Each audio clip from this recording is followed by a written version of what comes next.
due to June the 7th. Yes. I believe that to be correct. All right. And if it wasn't before that, it was shortly after it. You testified that you've had a pill addiction for approximately 20 years, correct? I think that's about right. And so when did you start stealing money from clients? How long did it take before you started doing that? I'm not sure when the first time I did that is. You don't know? No, sir. Not You haven't gone back and thought about that? Well, sure, I've thought about it, but to be able to sit here, I mean, you got to understand, I've been in rehab and I've been in jail, and I don't have access. You know, all my telephone calls were put on the media, so I haven't had a lot of phone access. I haven't had a lot of access. So as we sit here today, I cannot tell you the exact time. I don't deny that I did it, but I can't tell you the exact time that I first did it. And you told this jury that's the cause of your financial problems? Did I say that Your opiate addiction was the cause of your financial problems? It was certainly a cause, yes, A sir. cause. Not the only cause, though, correct? No, I wouldn't think it was the only cause, but yeah, it was certainly a cause. You recall testimony in this courtroom about how you had some As we land sit here deals go today, bad I cannot tell you the around the exact time of the recession in 2008, 2009? Sure. And you recall Deny that I testimony did it, from but your I law can't tell partners you in this the exact- courtroom that you had some big cases that they thought cured those issues, correct? I heard them say that, yes, sir. Do you disagree with that? Do I disagree with what they thought? No, I mean, I don't have any Do you reason disagree if that was true? that they thought that my partners thought that that I gotten past my financial difficulties. I have no reason to dispute that, Mr. Waters. I'm not trying to frustrate you. Was what they thought true? That I was past my financial difficulties? Is that the question? Yes, that's the question. Was it true that I was past my financial difficulties? I mean, they were certainly better after that, but I mean, no, I don't think I was past them. No, sir. All right. What was the first big case after the recession that you had? Mr. Waters, I can't tell you what the first big case was. Do you remember what date? All right. Well, let's go with the Pinckney case. Do you remember when that was? I remember, generally speaking, when it was. Yes, sir. What year was that? 2011. Would you dispute that? 2011. When it ended? When you got recoveries in that case. I mean, if you're looking at something that tells me that, I have no reason to dispute that. But I can't remember off the top of my head. But that's certainly in the time frame. It's fine, Mr. Murdaugh. We'll go through it. Let's do it. Mr. Waters, like I said, I take you at that. I just don't know off the top of my head. All right. Okay, so Casey, the idea here is that you can only blame the drugs for so much. You know, was he stealing for other reasons as well? And also, Creighton Waters spent a lot of time talking about the financial crimes for different reasons, but one of them also is probably telling the jurors if he's able to lie to so many people, he's able to lie to investigators, he's able to lie to his family, client, friends, law firm, why should the jury believe that he's telling the truth now?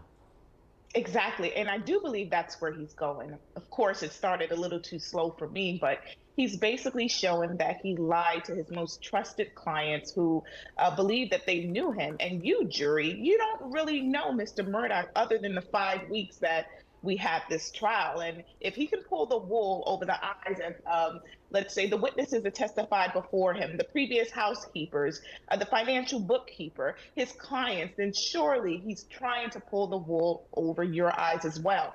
And I mean, I see where he's going, but it's just really frustrating because for me, my number one pet peeve is for a defendant who's on the stand to repeat every question that's asked. Because if I heard it the first time, I'm pretty sure you heard it. And what it comes off as that you're trying to think of a response, and it could be misleading to the jury. Well, I'll tell you what, I imagine Creighton Waters is going to go in a different direction today. We're going to hit a quick break. When we come back, we're going to wait to jump live. Stay with us.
Welcome back, everybody. So I'm keeping a very careful eye on our courtroom feed down in Walterboro, South Carolina, where the trial against Alec Murdaugh is due to start up any minute. I imagine we're going to see a packed courtroom for this today because Alec Murdaugh back on the stand, going to be very interesting.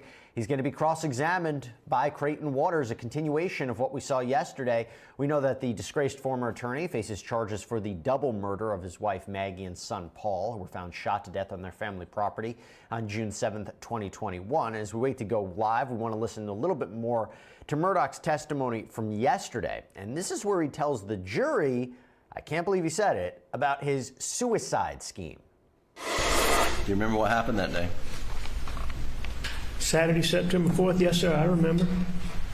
And what happened?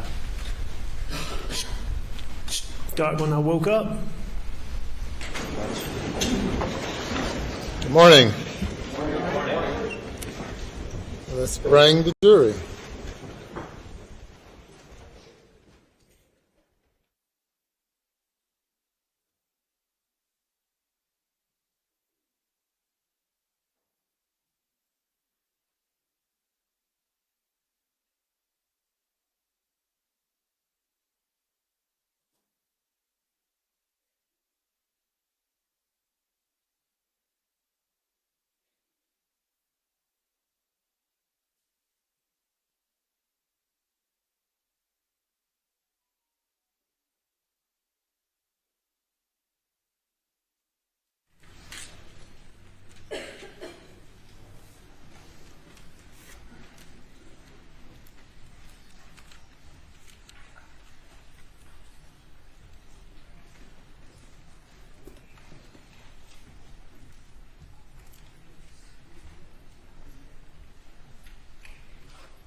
Thank you. Good morning. Good morning.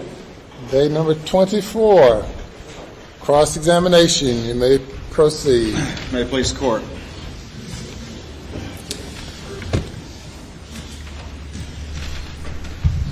Morning, Mr. Murdaugh. Good morning, Mr. Waters. All right, let's see if we can move forward with this a little bit. See if we can go back to some things we may be able to agree on. All right, sir. All right. First thing is that the money you were stealing, in addition to your income and the money you were borrowing, was not just to pay for drugs. Would you agree with that? Sure. All right. And would you agree that your stealing, in addition to the money you were borrowing, increased over the years as we moved towards June of 2021? Repeat that, please, sir. Sure. Would you agree that your stealing increased over the years as we moved towards June of 2021? Yes, sir. All right. And would you admit that your stealing increased in particular after the boat wreck?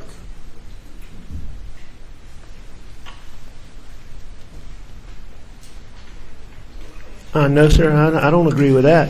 You don't agree with that? I think I continued to do it, but I don't. As I sit here today, I don't think I took more money that I should not have taken after the boat wreck than I did before the boat wreck. Okay. But again, those documents speak for themselves, Mr. Waters, and if that's the case, then that's the case. But as we sit here, I think that I probably wrongly took from clients and people that trusted me as much money before that boat wreck as after. All right. And I'm just trying to get through this so we don't get bogged down like we did yesterday. All right. I understand. All right. So you wouldn't agree with me that in 2019 alone you stole about $3.7 million?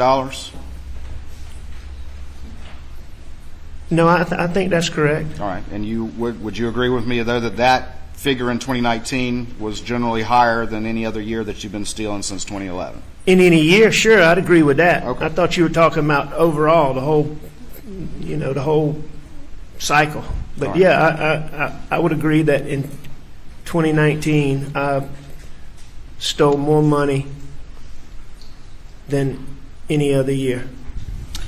Would you agree with me that from 2015 on, your legitimate income, while still very strong, was diminishing as a general matter?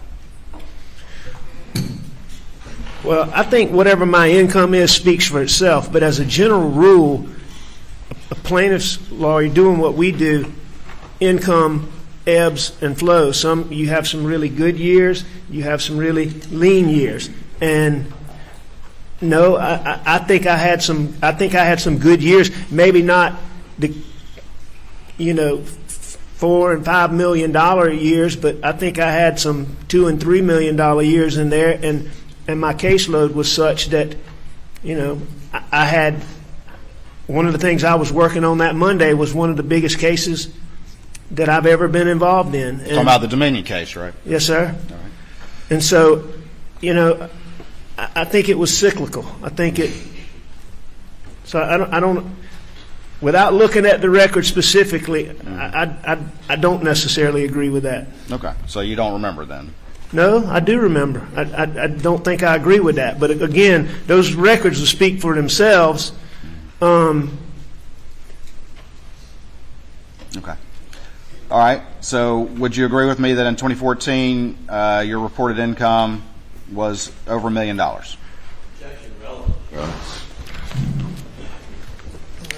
The objection's overruled. Reported income, like tax-wise, or reported? Yeah. I assume you have a document that says that, and if you're reading that from a document, I don't dispute it. I mean, I'm happy to show it to you if you'd like to see I it. trust you, Mr. Waters. So, All right, I appreciate that. All right, 2015, would you agree that your reported income was over $2 million?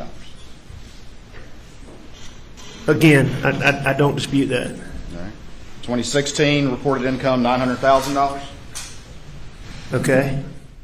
2017, reported income $218,000. Okay.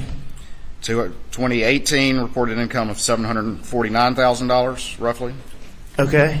And 2019, reported income of $655,000. Okay. And see, I mean, to me, that demonstrates exactly what I'm talking about, how it goes up and down. And would you agree with me that though during those periods of time where you were making that kind of money, you continued to steal? And I think you've already said that your stealing increased as we move through those years, as a general matter. Absolutely. I don't dispute, and I have never disputed since I was confronted on Labor Day weekend, Right. that I took money from my clients. We've gone through that. And I Well, think but you we keep agree with asking that. me I'm about asking that. you if your income. Finish your answer. So the point is I have never, since being confronted that day, my brother and my partner came to talk to me, that I have stolen money that did not belong to me, that I misled people to do it, people that I cared about, still care about, a lot of them that I love and still love.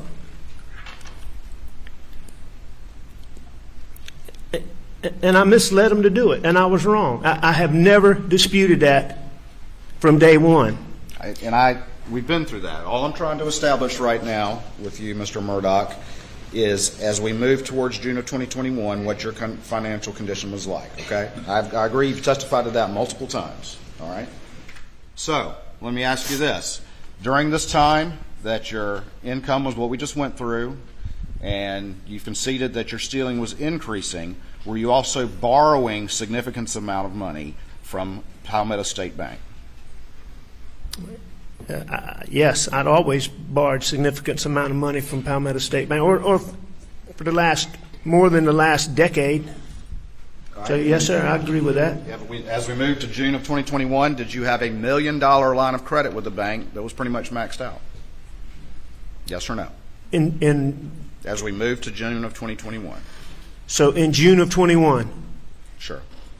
yes. All right. And did you also have a $600,000 line of credit that was pretty much maxed out around that time? I did. And did you also, over the years, repeatedly borrow six figures from your law partners? Well, I borrowed money from a law partner, Which one? Johnny Parker. Johnny Parker. Okay. And that was a fairly common occurrence over the years. It happened multiple times. Would you agree with that? I agree that it happened multiple times. All right. And you would agree also that you would sometimes use some of the stolen money to pay that back? I won't dispute that. I don't know that that's the case. I know what I saw Mr. Bernie testify to in using that particular accounting method. I see that. All right. So I don't dispute that. All right. And would you agree that you also, when you needed money, occasionally borrow as much as 5 and 6 figures from your father, Mr. Randolph? I did.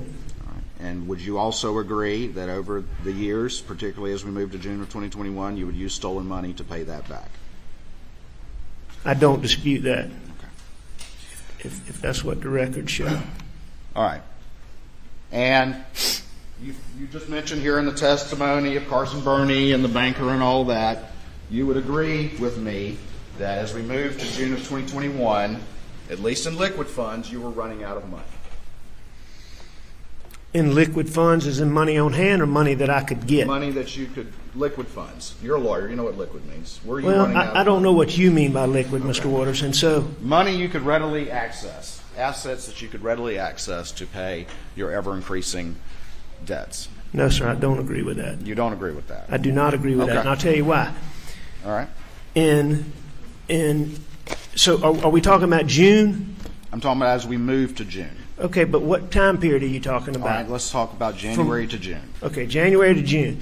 January to June, I could borrow money from my father.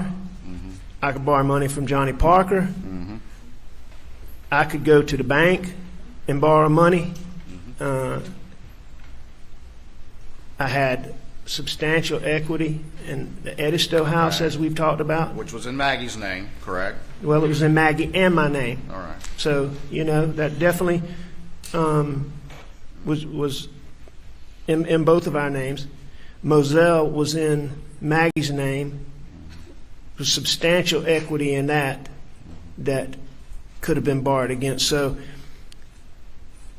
under the terms as you defined liquid assets just now, money that I would have access to, I disagree with Okay. on that for those reasons that I just said. Can we at least agree that generally the way the compensation structure for legitimate money that you earned in your law firm, the vast majority of your compensation does not come except in one lump sum in December? Can we agree to that? Right. We get a salary. We would receive a salary. I believe our salary was $125,000. Right. And then the income that was earned would be paid in the form of a bonus at the year end. All right. And then would you agree with me that is why you stole the Ferris fees in March of 2021, because you were in desperate need of funds and you could not wait till December to access those funds? I think there's probably a lot of reasons why I stole those funds, but I certainly would believe or don't dispute that that's one of the reasons. And would you agree with me that the $792,000 that you stole of those Ferris funds, that you exhausted those within about 2 months? I don't know the time period, but I know that I exhausted them. Now, again, I'm trying to get through this quickly because there's a lot more to talk about, obviously. But we went through a number of questions yesterday about the various clients that you stole from, correct? You remember that? The back and forth we had yesterday, do you remember all that? Sure I do. Okay. All right, and so I'm going to try to shortchange this, but I think it's important that we at least say the names of the people that were involved. But let's just do this to see if we can. To the comment, Your Honor, inappropriate. I'll rephrase, Your Honor. The clients that we're talking about, these are all real people, yes or no? They're all real people. All right. They're And all these good clients- people. Okay. They're all people that I care about, that I cared about then. And a lot of them are people that I love. Okay. And I did wrong by them. Yes, you hurt the people that you love, I know. So, Sustain. these were all people, every single one of them, that you at least had a personal conversation with at some point during the course of your representation. All of my About the clients? representation. Absolutely. I had multiple conversations with all of my clients. And these were people, every single one of them, real people that you looked in the eye and convinced them that everything was right. Your Honor, 403, repetitive, cumulative. We spent 2 hours doing this yesterday. I'm just trying to but simple questions that applies to everybody, and then I'm moving on. Proceed. I would have had conversations with all of my clients, and some of the conversations would have been on the telephone. I would have had conversations where I might not be looking them in the eye. I would have had plenty of conversations where I did look them in the eye. All right. Every single one of them looked them in the eye at least once. Is that fair? Sure. Every single one of them, you looked them in the eye and developed their trust in you. Is that true? Every client that I had, at some point, I looked them in the eye, and I believe that I had the trust of my clients. Whether that came from me looking them in the eye or not, I can't answer that, but I will agree with you that every single client, I looked them in the eye, and I believe that the people that I stole money from for all those years trusted me. And I'm going to show you what's been previously admitted as states 329, I believe it is, and 314. And I'm just going to ask you to peruse those spreadsheets really quickly. And once you have a chance to do that, let me know. I'll have one or two questions about that.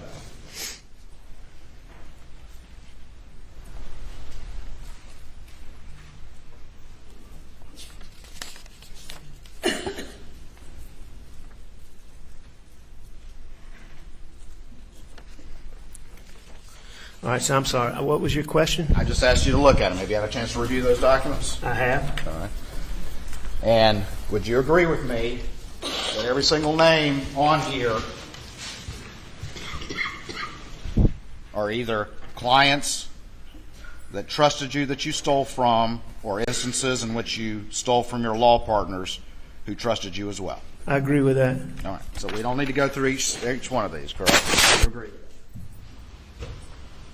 Mr. Waters, like I've told you, I'll go through whatever you want to go through, but each one of those clients is just what we've already talked about. Good people, fine people, upstanding people. They trusted me. Every single one of them I did, and I do still care about, and many of them I love and consider them close friends. Like Barrett Boulware? Absolutely. It's a perfect example. And you stole from Barrett Boulware. I did.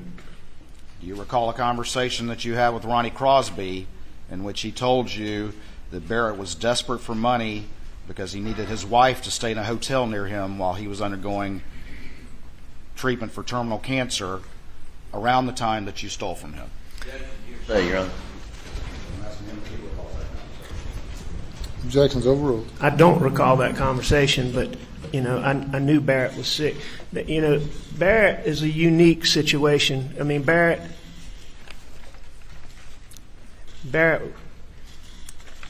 is and was dear to me as a friend. But I mean, Barrett and I had a long long history. You know, I guess and I lied probably more by omission, lies by omission in stealing that money. But that's a perfect example. You keep asking about me having these conversations and looking people in the eye. I mean, that's a perfect example. I mean, when I stole that money, he was nowhere around. It was more based on lies by omission. And Barrett and I had such a history, these real estate deals that you're asking me about. Barrett was one of my good friends, and we had been in these real estate deals together. Barrett was just an interesting person. He was a shrimper. He was born and raised in Allendale County. And he moved down to the coast. And Mr. Murdaugh. as shrimping. Mr. Murdaugh, I don't know that we need Barrett's entire life story. No, but it's important to Let me just understand ask this you based on this. the question you asked. I don't think his entire life story is responsive, Your Honor. And I'm not intending to give his life story. I'm just telling you a little background. Go so ahead. you'll Tell us understand about it. your friend that you stole from. That's fine. Go ahead. So Barrett started getting into real estate, and he was really good at it. And so I started getting involved with him in that. He could go out and find pieces of property that were really cheap, get them and sell them and make money. Well, we got in some of these deals, and we got in as Barrett and it was some other people. Well, when the recession hit, one of the reasons these land deals caused me trouble is because the people that I was in these deals with no longer could pay. Whereas I might have gone in and I was a 20% person, I'm now all of a sudden either I have to default at the bank and affect credit, affect the ability to borrow, or I have to pay 100%.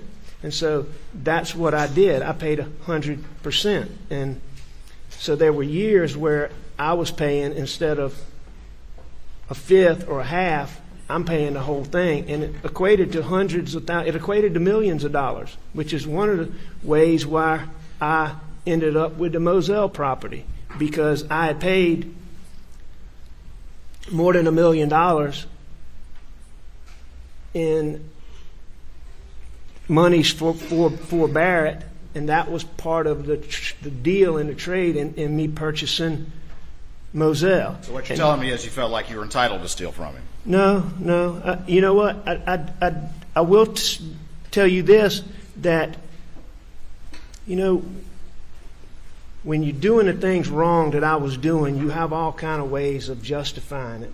And I'm not saying that makes it right by any means, because it's not. It's wrong. I've said that 100 times. But when I was doing it, and I was as addicted as I was, and the things I was doing, there's all kind of things that you know, to be able to look yourself in the mirror, you lie to yourself.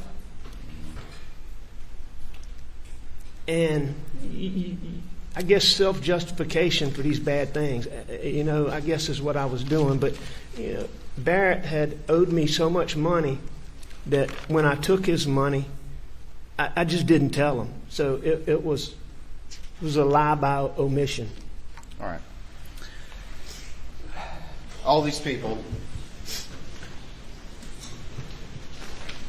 on these two exhibits, these were real people that needed this money. Is that correct? I'm sure they did. But it was more important to you that you stole their money on top of the 40% of legal fees that you were taking. Repetitive. I've never asked that question. I stole their money. It was more important to you than their needs. Is that correct? Objection. Objections overruled. I don't remember sitting down and calculating, okay, is this more important? You know, one of the self-justifications that I talked about, Mr. Waters, is, and this is one of the things, again, I want to make it clear. I don't, as I sit here today, I do not believe that any of this justifications that I'm talking about made any of this okay, because I don't. I've owned up to all this money I stole. I've tried to since I was confronted, and I continue here today. But one of the justifications at the time when I was taking pills and doing the things I was doing was, I may ask a partner, okay, how much is this case worth? And if one of my partners, and I may not even give them all the real facts, okay? So if they said this case is worth $100,000, okay, and I go out and I get them $300,000, you know, that's one of the stupid little things. Okay, well, this isn't the same. And that's one of those justifications that I used in looking back on this that I don't know how I did. But so to sit down and say, did I evaluate that they needed the money more than I did? You know, I don't think I did that. I think I was selfish, and I think I just took the money. Okay. I think I understand. I'd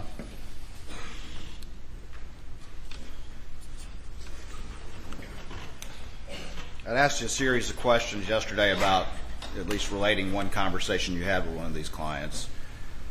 And I'm just going to ask you this one. Do you remember looking Tony Satterfield in the eye and lying to him? I remember lying to Tony Satterfield, and I remember looking him in the eye on many occasions. And lying to him? Yeah. Okay. Lying to his family? I lied to his family. I don't know if I did it in person, but I know I had phone conversations with him where I lied to him. Okay. Let's talk a little bit about the pills, if we can. Okay. And you've already testified, as have other people, that you were still able to function as a lawyer over the years despite the pills that you were using. Is that correct? Yes, sir. And you were able, of course, during this period of time to engage in these relatively complicated thefts that increased over the years that we've just talked about, despite the pill usage. Is that correct? I was.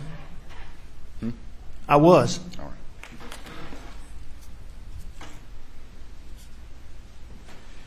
And you were also able to, during this time period, convince your staff that nothing was amiss with all of these exhibits, despite your pill usage. I mean, most of those didn't require convincing my staff, but just so we're on the same page again, I acknowledge that I certainly allowed them to be misled. I certainly allowed them to do things that I shouldn't have done on my behalf, knowing that they trusted me. How many pills were you using a day? Depends on a number of items. Most importantly, how strong the pill was. Okay. Well, let's talk about, let's say, start maybe in January of 2021 and move forward. Can you describe to the jury what your daily pill intake was like? I think at that time, most of what I was purchasing was 30 milligram pills, instant release, oxycodone, that probably mixed in with some OxyContin, which is made of oxycodone. It's just time release. I would have been taking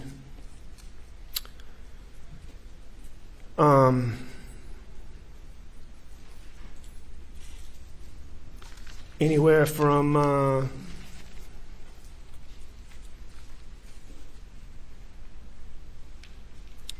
1,500 milligrams maybe to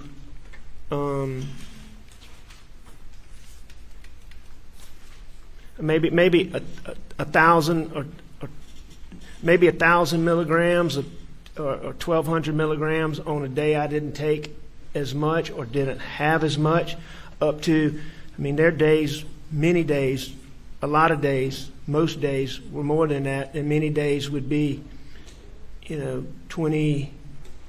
more than 2,000 milligrams a day. And how many pills is that? It depends on the strength. Well, let's say it's the Of the 30s pill. that you just mentioned.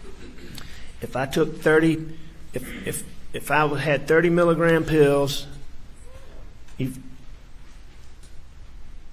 figure 100 pills would be 3,000 milligrams. 100? 100. So you're taking 60 a day or something like that? I mean, There were days where I took more than that. There were days I took less than that. and how would you take them during the course of the day? I mean, how many are you taking at one time? How frequent in this time period, let's say January to June? You know, there's a point in time, and I'm not sure when it was, I think it was well before that, where, and you have to understand this. This is something that I can still remember the first time I ever took an OxyContin.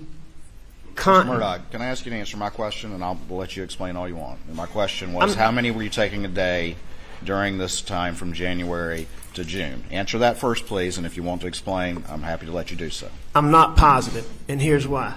It's because over the years, like as I was saying, the first OxyContin, one OxyContin made me sick. And that was when I was transitioning from hydrocodone to oxycodone. And it made me sick because it was a really, really, really strong one. And so, you know, one OxyContin pill was like 10 hydrocodone pills.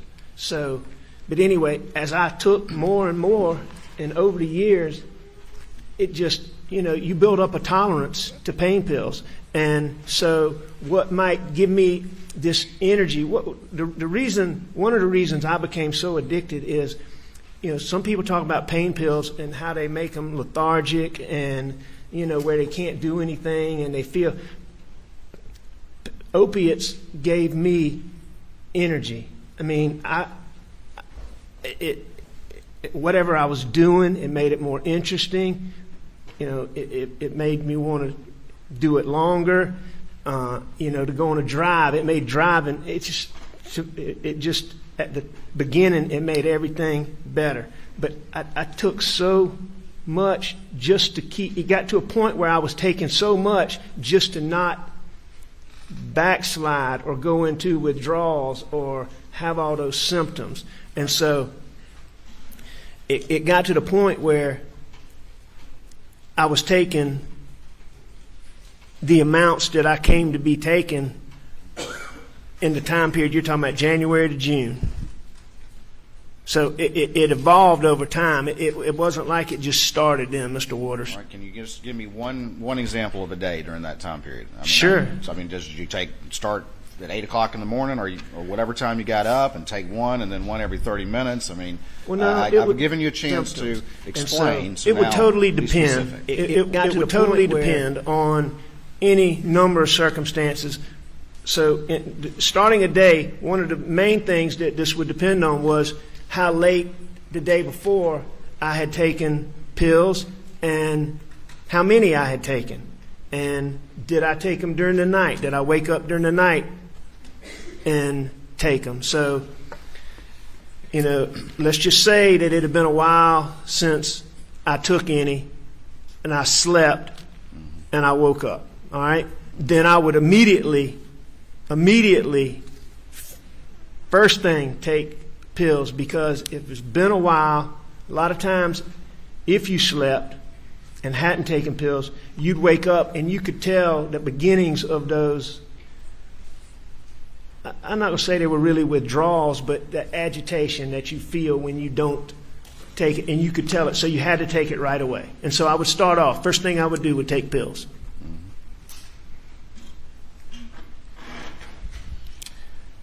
And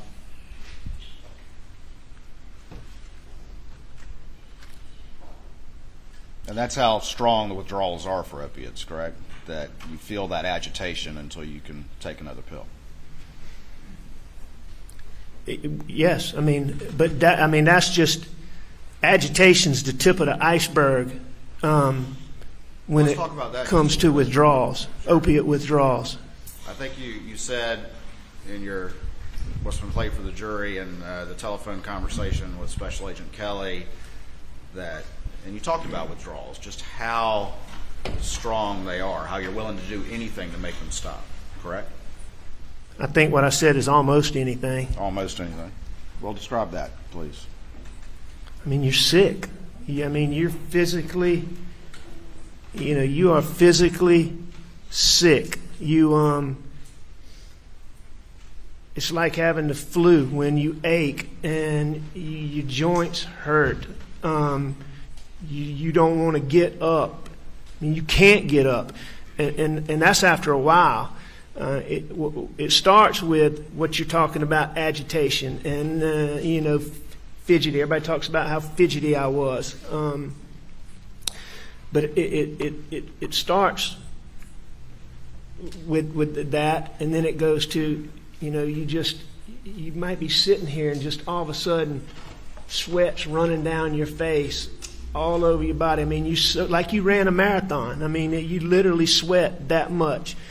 The next thing that comes on after about, 12 hours is, I call it jumpy legs, but I mean, there's no way that you could sit right here in this chair. I mean, you couldn't remain sitting. I mean, you would have to get up and move around. And I mean, it's like your legs don't want to work. And that lasts for about anywhere from 18 to 24 hours. During that period, the intestinal issues come in, and I mean, you can't control yourself. You have, diarrhea like you have food poisoning. You throw up. You're physically sick. How many times did you try to self-detox? Mr. Waters, dozens, if not hundreds. It's so many I can't tell you. And those symptoms you just described are extremely powerful and made it very difficult to do that. Is that correct? Made it difficult to try to self-detox. Oh, it's extremely hard. You mentioned yesterday that you were paranoid. How long had that been going on? Well, no, I didn't say that I was paranoid. What I said was, as the addiction evolved, there would be situations where you would have these paranoid thoughts. And when did those first start? I can't tell you when they first started, but how long before June of 2021? Oh, a long week, time. A month, a long time? No. It was, it was as my addiction got worse. It was a significant period of time. But, how long would you have these paranoid thoughts? Usually a matter of seconds. It was something, again, my whole life, you wouldn't see me where I didn't have pills on me. And that's where I kept them. I kept them on me because I was scared to put them somewhere for fear somebody would find them. So I kept them on me. So if you saw me, I had pills on me. I had a pocket full of pills on June the 8th. On June the 8th, when I was sitting in David Owen's patrol car. So I always had them on me, and I might be going to Edisto, and I turn on Hampton Street right out here, and a police car pulls out. Boom. I have paranoid thoughts.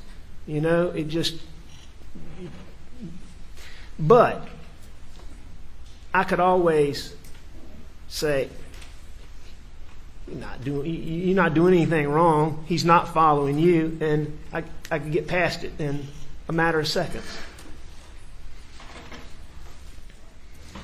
Did anybody in your family ever see you having these severe withdrawals? Absolutely. And who did? Mags, Paw, Bus, my dad, Randy, John Marvin.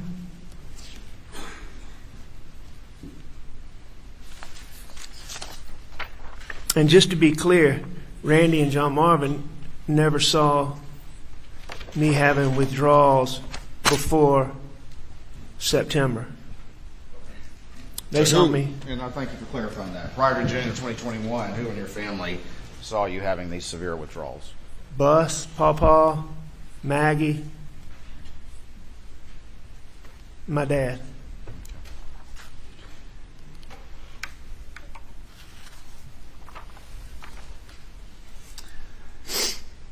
Do you remember calling Paul a little detective? I don't know that I ever called him a little detective, but I think Maggie did. I may have. I mean, Paul was very intuitive, so I heard Miriam. I heard your interviews. I heard Miriam call him a little detective. I know Maggie used to call him that. Did that have anything to do with the pills? Well, yeah, it had something to do with it. But I mean, Paul was always that way. But that what led him to be called a little detective. Certainly, there were times when Paul found pills, Including just a month before the murders. Is that correct? No, sir.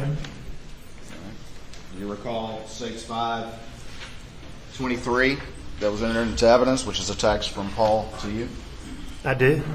Which he said that Maggie found pills in your bag? Right.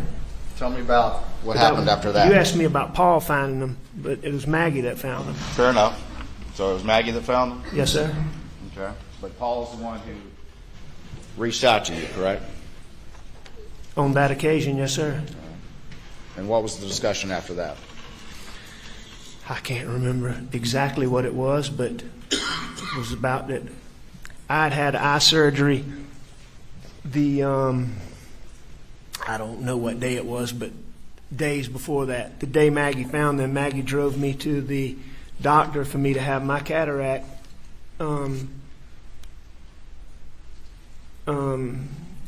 removed, whatever they call that surgery. I can't remember, but I had a cataract taken out, outpatient. You go in for a couple hours and you come out.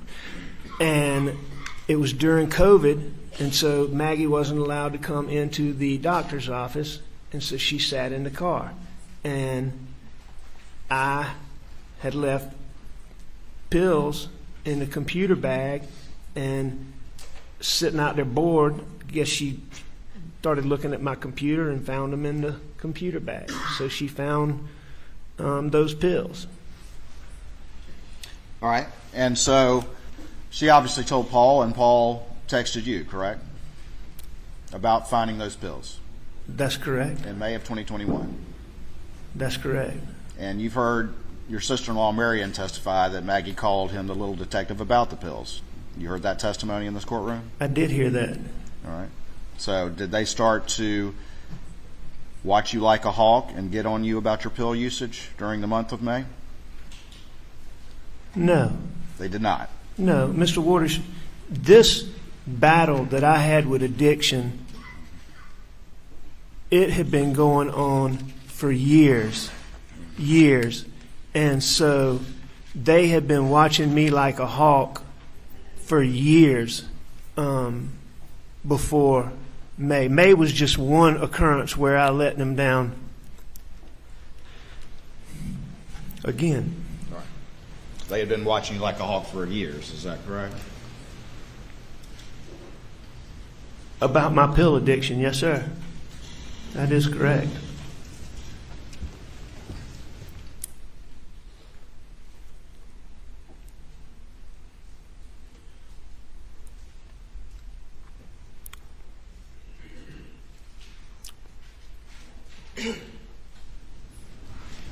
This time in May, that wasn't the only time that Paul found pills or Maggie found pills. Is that correct? Now, there were a number of times where Mags found pills, Paw found pills, Bus found pills. I mean, it was an ongoing, it was just an ongoing battle for me. And after they found those pills in May, that being Maggie and Paul, were they trying to get you to self-detox? No, sir, not at that point in time. They just let it go? No, they didn't let it go. But at that point in time, Paul and I had already had a discussion based on I can't remember exactly when it was, but there had been a previous occasion a good while back where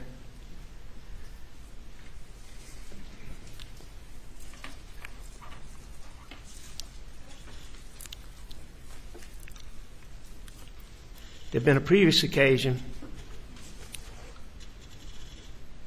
where either Maggie or Paul had found pills, and Paul had come to me and asked me, and I told him, you know, I was back on the pills. And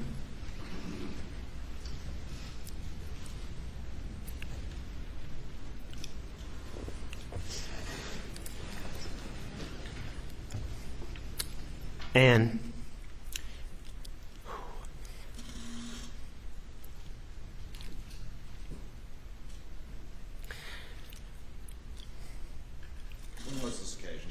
we had had a long talk. As I said, I don't remember exactly when it was before that. Paul and I had had a long talk. And we'd agreed, I had agreed, and I detoxed so many times. I'd been to detox. I detoxed at home with Maggie's help. I detoxed at home with doctor's help. I detoxed on my own, tried to, and it just detoxing just didn't work. It just, you could detox, but you couldn't, no, not you, I couldn't stay off of them. And so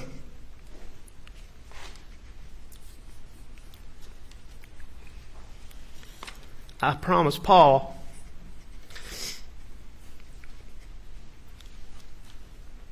that as soon as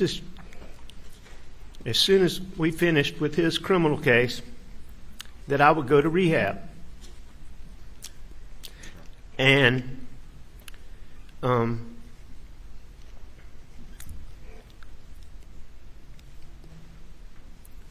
and on this particular occasion,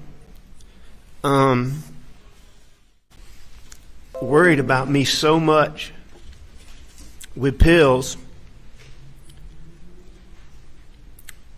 that on this particular occasion,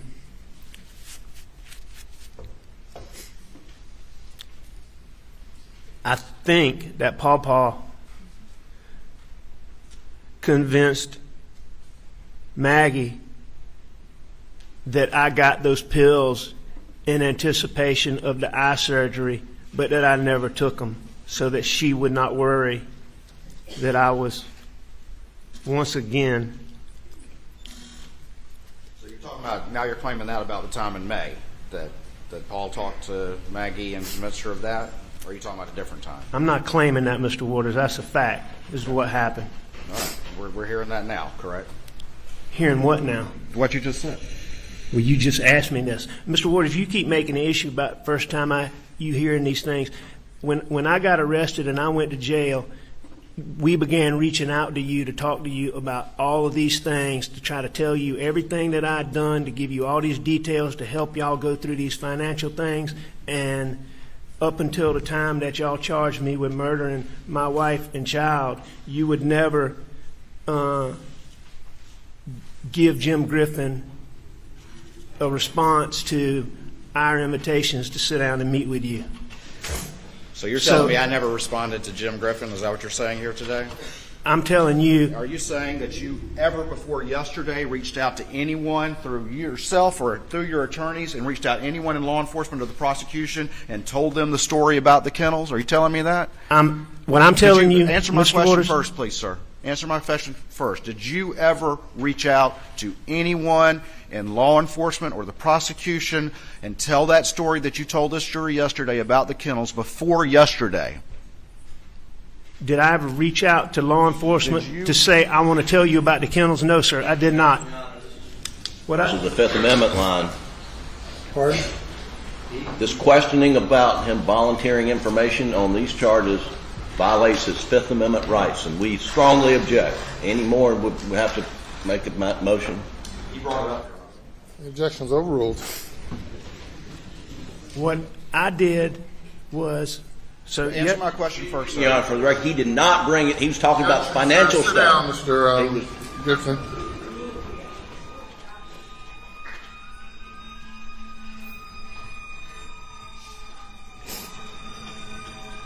Yes or no question. Before yesterday, did you ever bring up what you told this jury about that kennels to anybody in the prosecution or anybody in law enforcement? no, I didn't have the opportunity to, Mr. Waters, because you would not respond to my invitations to reach out and tell you about all the things that I'd done wrong. And to talk about bringing this to a head, to talk about bringing this to closure. I understand how many people I hurt. I understand how angry my partners are and how hurt they are. And I understand how hurt these people that I stole money from are. I understand how hurt they are. And one of the things that I believe is getting past this may help them get some closure. And so since at least January, I've been trying to sit down with y'all, to talk to y'all. Okay. And never, ever got a response to the multiple requests. Multiple requests? Yes, sir, multiple requests. I would ask about this Murdaugh. every few weeks. sir. Sir? Did Mark Ball ever hear your story to the jury about the kennels until yesterday? Your buddy and law partner, Mark Ball? Listen, I haven't spoken to Mark Ball since I went to rehab. And these were the same law partners that you were listening to the night of. Is that what you testified to this jury earlier? You testified to that earlier, did you not? I don't understand your question. Didn't you testify earlier that you were listening to your law partners on the night of the incident?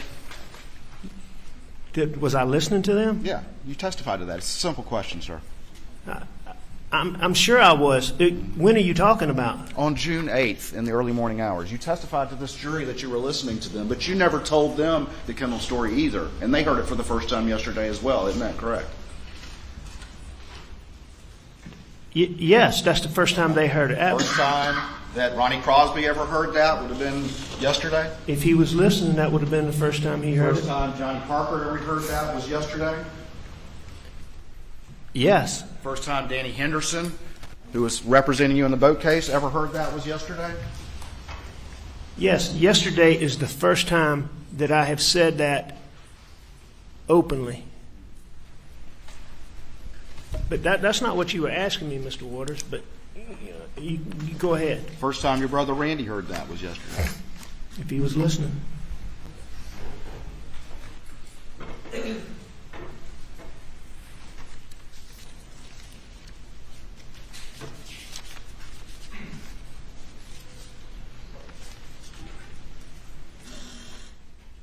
And Mr. Waters, just to be clear, I was begging for a meeting with y'all to try to bring this to a close, to talk to y'all about everything up until the time that y'all charged me with hurting Maggie and Paul. Now, after that point in time, I stopped, obviously. You claim that you were begging for a meeting, but you admit information was never conveyed that you wanted to change your story after multiple interviews with law enforcement about what happened that night, including the most important fact of all, which is when the last time you supposedly saw your wife and son alive was. I don't know exactly what was conveyed or not to you because I wasn't part of it. All I know Fair is enough. what I was trying to do was to sit down. I understood to bring all this to a close that y'all would want me to sit down and go through all of these financial things, all of these things that I'd done wrong, and to try to bring that to a close. I was repeatedly trying to sit down with y'all. The reality is, Mr. Murdaugh, is the reason why no one's ever heard that before is because you had to sit in this courtroom and hear your family and your friends, one after the other, come in and testify that you were on that kennel video. So you, like you've done so many times over the course of your life, had to back up and make a new story that kind of fit with the facts that can't be denied. Isn't that true, sir? No, sir, that's not true. Okay. You've done that over and over again over the years with all of this that we've been talking about, haven't you? I've done what over and over again? The second that you're confronted with facts that you can't deny, you immediately come up with a new lie. Isn't that correct? Mr. Waters, as we've established, I have lied many times, but I can't sit here and tell you that. What are you talking about? Facts that I can't deny? That I would disagree with that proposition that you're putting out. That was what I did all the time. But in doing that, I admit again that I've lied to people that trusted me.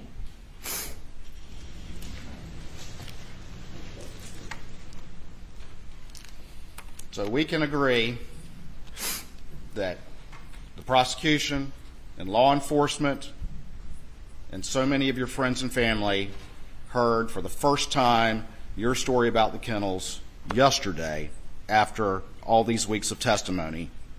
Can we agree on that? That law enforcement, my partners, and my friends heard me say that for the first time. Yes, I agree with that.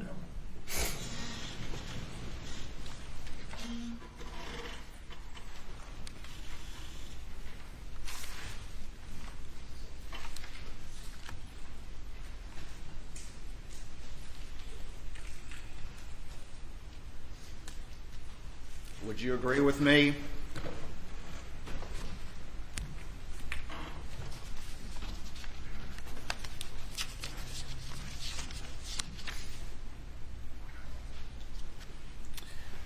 that your own lawyer was repeating your story that you were at home napping as late as November of 22 on national television? I don't know. You don't know that? No, in jail we don't get newspapers, and the TV we have is limited. So your own lawyers, at least as late as November 22, didn't know this story that you've told to this jury after 5 weeks of your family and friends coming in and saying, "Yeah, that's him on that video." I don't know. Objection, Your Honor, violates attorney-client privilege communication. Totally improper. Totally improper. Yes, sir. Response. He has brought up his communications with counsel, and now that is fair game, Your Honor. His communications through counsel or alleged communications with the prosecution. He didn't. There's no attorney-client privilege to national television interviews. The objection is overruled.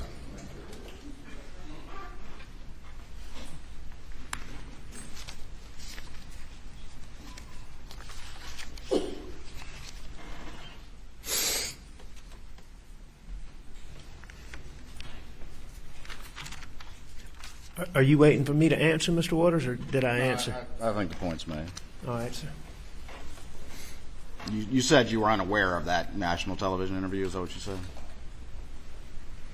You were Unaware of what national television The interview? one where your lawyer repeated that story as late as November of 2022. Your story that you were actually home asleep at the house.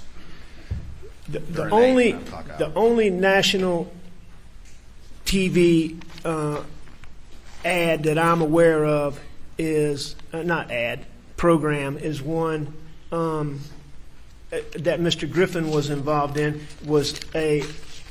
Are you referring to like a Dateline something? I'm talking about HBO. Okay, HBO. All right, I am aware of that. And what I believe the case to be is that I believe that when that was in its works, that Mr. Griffin made those statements sometime substantially before November of 22, as early as around the very beginning of 2021. Well, let's talk. At least what I understand to be the case. All right, let's talk some more about your testimony from yesterday. And you're telling this jury, even on something as clear as this kennel video, that your story doesn't change when you have to make them fit the facts that no longer can be denied. Is that what you're telling this jury? I don't understand that question. Say that again. I said, you're telling this jury that you don't change your story to make the facts fit evidence you can no longer deny, like what's been going on in this courtroom. I'm not telling the jury anything about that. All right, good. All right, let's move on. Let's talk some more about that issue. Let's talk about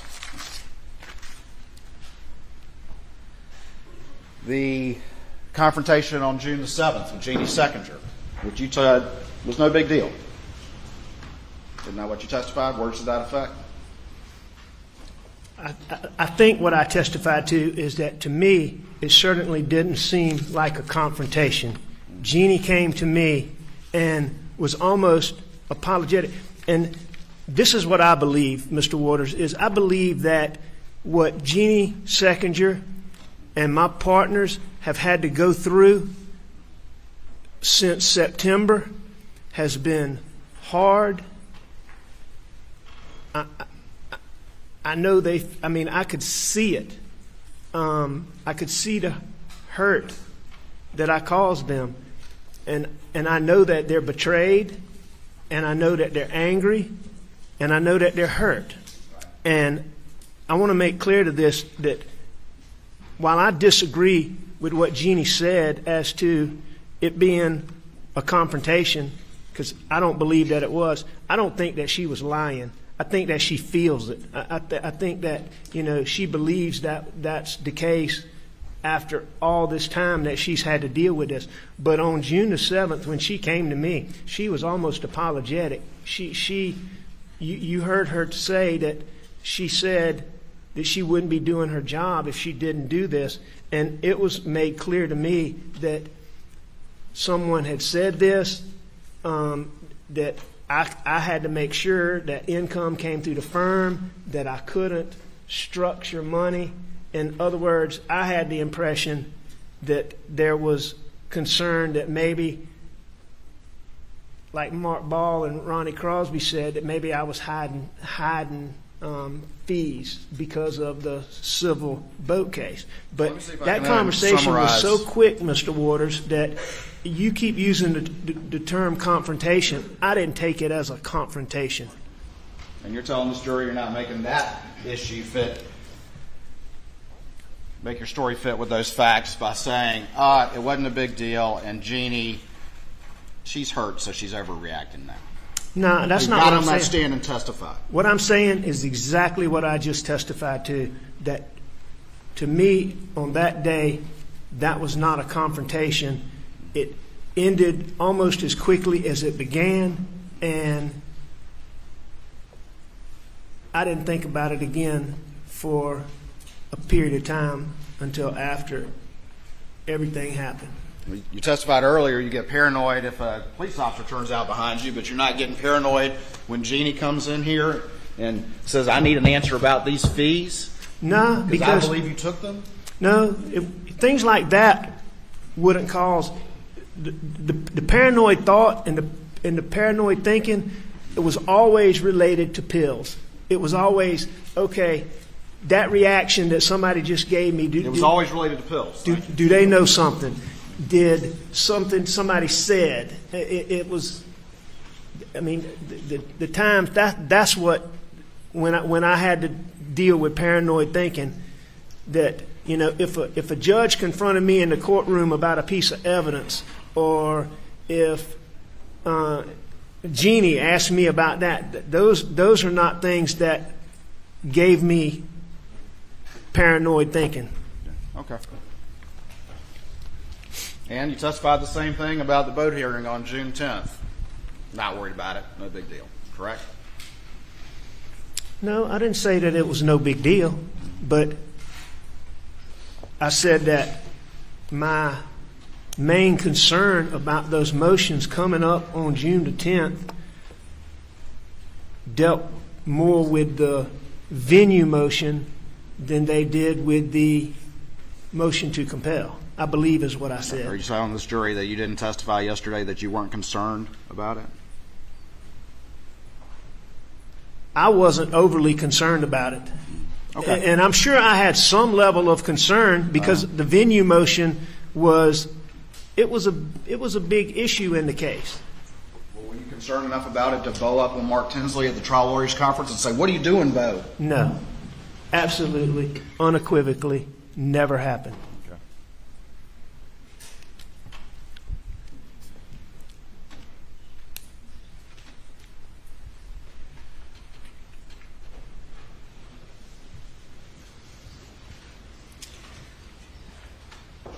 If the Ferris fee issue comes to light on June the 7th, you're not going to be able to borrow money from Johnny Parker anymore, are you? If the Ferris fee, hypothetically speaking, if the Ferris fee came to light on June the 7th, well, here, any point in time, if the Ferris fee came to light, Johnny Parker would not loan me money. Okay.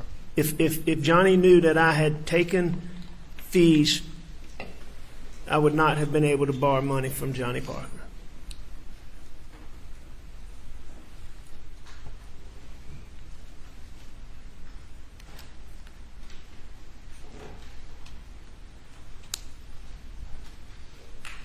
You testified earlier about going to the Gamecock baseball game on the weekend prior to Monday, June the 7th, 2021, correct? Correct. Hold on for me real quick. Sir?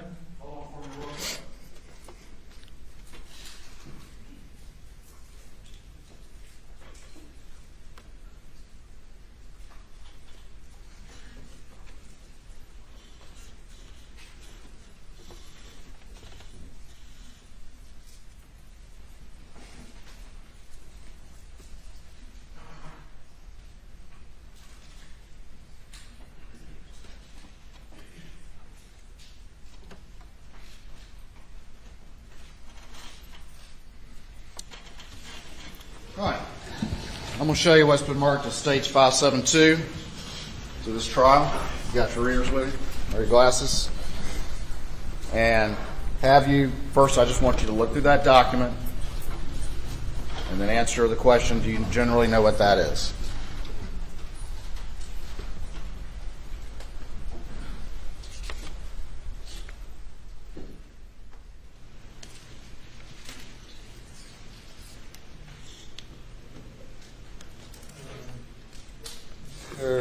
Waters. Someone wants something, so if you'll stand for a moment. Everybody stand for a moment.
We come to order.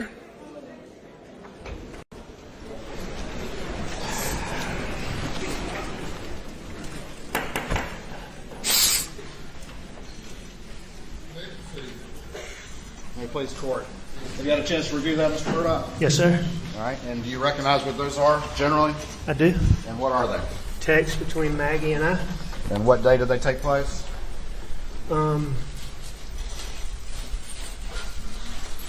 June the 6th. June the 6th, 2021. Is that correct? That's correct. Yes, sir. At this time, the state would offer states 572 into evidence. No objection. To admit without objection. All right. Tell the jury where were you when these texts were taking place? I was in a hotel, And what city were you in? Columbia, South Carolina. All right. And where were they?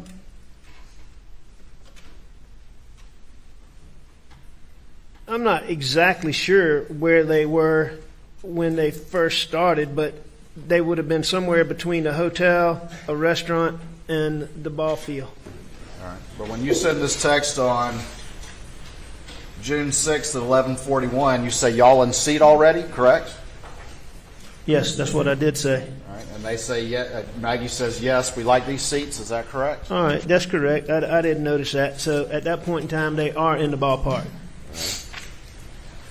All right. And then you respond, better than last night. They extended checkout to 1.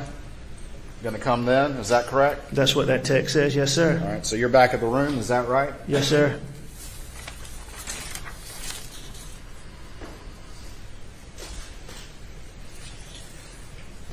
Later on, you text after she asked you to bring a charger and says, Muggy, you text, I'm dreading it. See you in a little bit. Is that correct? That's what I said. Yes, sir.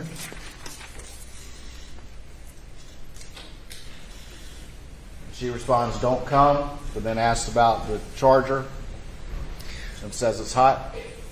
Is that correct? Mr. Waters, yes, I assume you were reading it exactly so. Yes, sir. All right.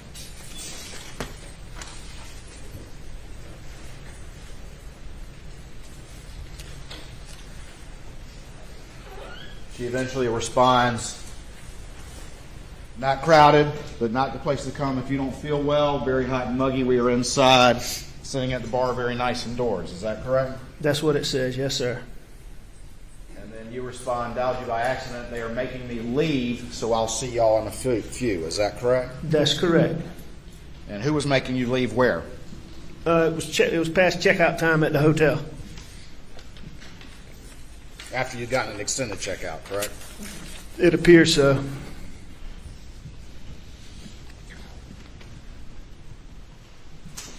And the reality is that you were in that hotel suffering from withdrawals when that's going on. Is that correct?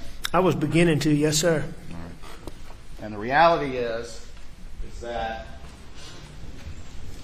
your wife and your son were on you at that time period because they had found pills just a few weeks prior. No, sir, that's not correct.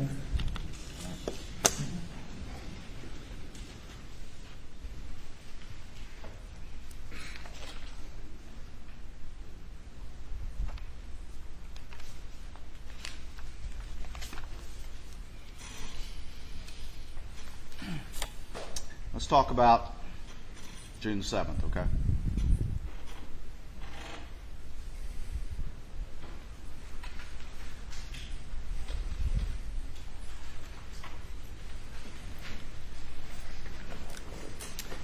You got up that morning, or what time do you think you got up and left that day? After having the benefit of looking at all these records, I don't know what time I got up. And looking at the records, obviously I've been up for a while, but it appears I left shortly after noon. Okay. And you went to work? I did, yes, sir. And what were you working on at work? I was working on this Dominion Energy case, was primarily what I was working on, that we had motions coming up later in that week. As I said earlier, I believed at the time that it was the biggest case that I'd ever been involved in. And there were motions coming up in that. I was preparing. Danny Henderson, my partner, that was helping me with the civil case from the boat wreck, had been on me about getting a financial statement. And I finished doing that so that it could be given to Danny. It's primary. It's what I remember doing. Obviously, I talked to Jeannie, but okay. And what time did you leave? And I'm sure I did some other routine office things, but I can't tell you what they are. What time did you leave? It appears that I left around a little after 6 from the records. Okay. I thought I'd left earlier than that, but I mean the records seemed to be pretty clear. And you were, in fact, I think you said in many of your interviews that you were working on the boat case that day as well. Your financial declaration. Yes, I prepared the financial declaration. I didn't do any work in this civil case. So my work in that is what I did. I prepared the financial statement, which took me a little bit of time to get the details on that. But, I mean, that was the work I did in preparation for the motions coming up. And what time did you get home? In looking at the records, it looks like I got home a little before 7, 6:45, I think, 6:40 something. And then you and Paul rode the property? That's correct. And you told law enforcement you shot a .22? That's correct. You told law enforcement that you never saw any blackout? That I'd never seen a blackout? At that point in time when you and Paul were riding the property? No, I did not see a blackout.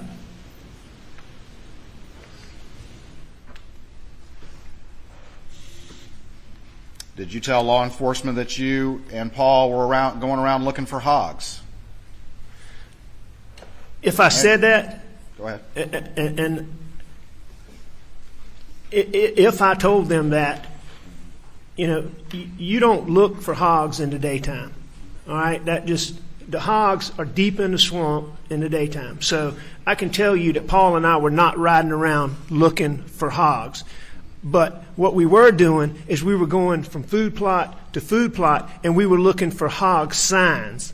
All right, what a hog will do is come out and root, and they tear up food plots. They tear up everything. And so that was one of the things we were doing. But we were not hog hunting. We were not looking for hogs. We did not have the .300 blackout with us. Okay.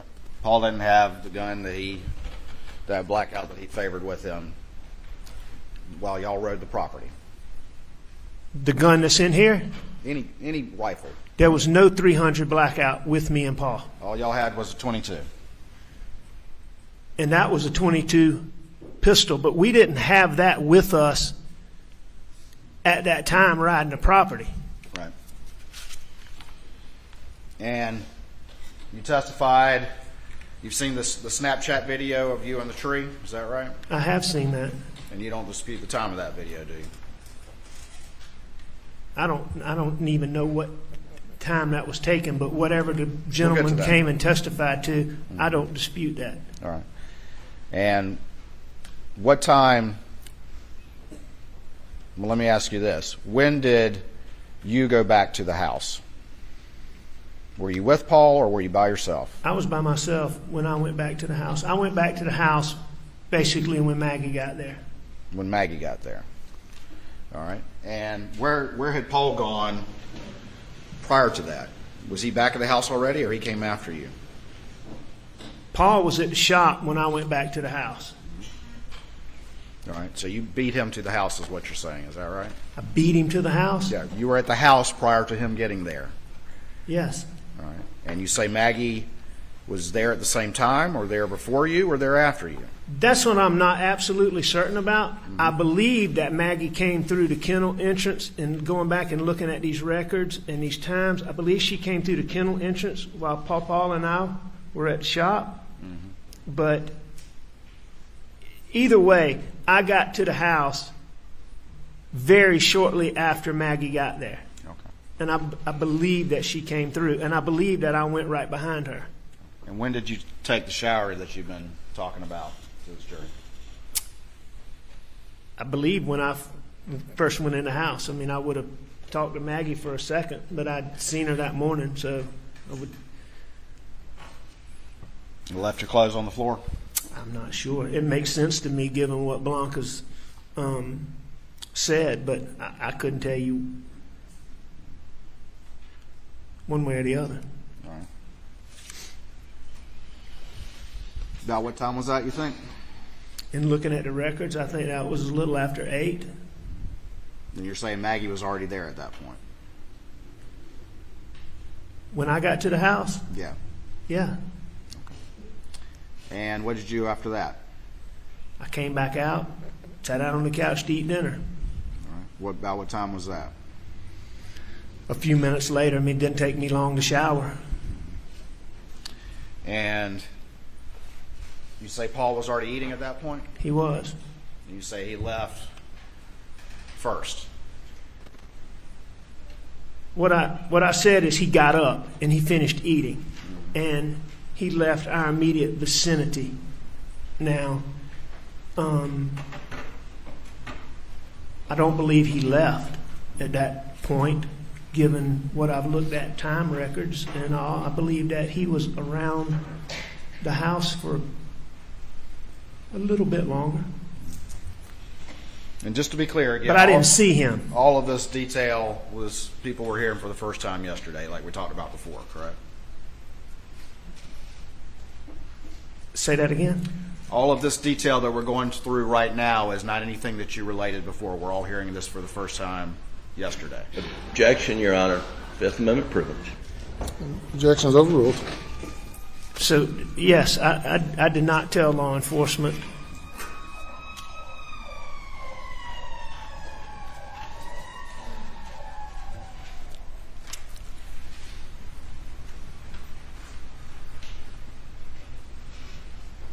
Actually, I don't think law enforcement asked me what I did when we first went to the house, but I clearly lied to law enforcement about what I said yesterday. Okay. And all of this, the last time you supposedly saw your wife and child, all of this detail, you as a lawyer and a prosecutor didn't think that was important to offer on your own? Oh, I think it's important. You told this jury how cooperative you've been and how much information you wanted to provide, but you left out the most important parts, didn't you? I left out that. I sure did.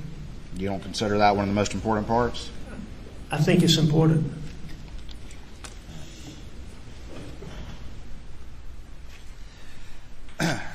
All right, tell me about what happens next. Tell me about how Maggie and Paul end up out down at the kennels. I'm still not absolutely certain exactly how they ended up at the kennel, but in looking at the time frames and looking at the GPS points, I think I pretty well know, because I wasn't sure if Maggie had walked to the kennels or ridden to the kennels, and I wasn't exactly sure how Pawpaw got there, but I'm all but certain that Maggie and Paul went to the kennel together. All right. And what was the discussion? You said that they were going down there, but you didn't want to go. Is that right? Maggie. What I said is Maggie asked me to go to the kennels with her, and I wasn't going to go. I said I'm not going to go. And how long after she left did you supposedly go down there? It was very quickly. And what did you tell this jury and all these new facts as to the reason you changed your mind? Why'd you change your mind? I just had a shower. When you go to the kennel, you always end up at the shop, the dogs are running around, you're always going to end up doing more work. All right? It's hot. I'd already had a shower. I didn't want to go to the kennel. I understand that. So why'd you change your mind? Because Maggie wanted me to. All right. So you thought about it for a few minutes and then decided to go down there? I don't think I sat and contemplated, am I going to go, am I going to go?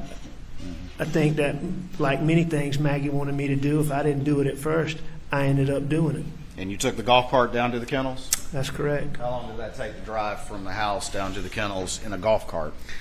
You know, in looking at the records from OnStar and all of that, it seems to take about a minute in the On a golf cart? Nope, in the Suburban. So I would think it's probably, in looking at those speeds, 20, 24 miles an hour, I would think it takes double that. I think it takes a couple minutes. All right, so you'll concede at least a couple minutes to drive down there. Is I that think, right? yes. In a golf cart? That's correct.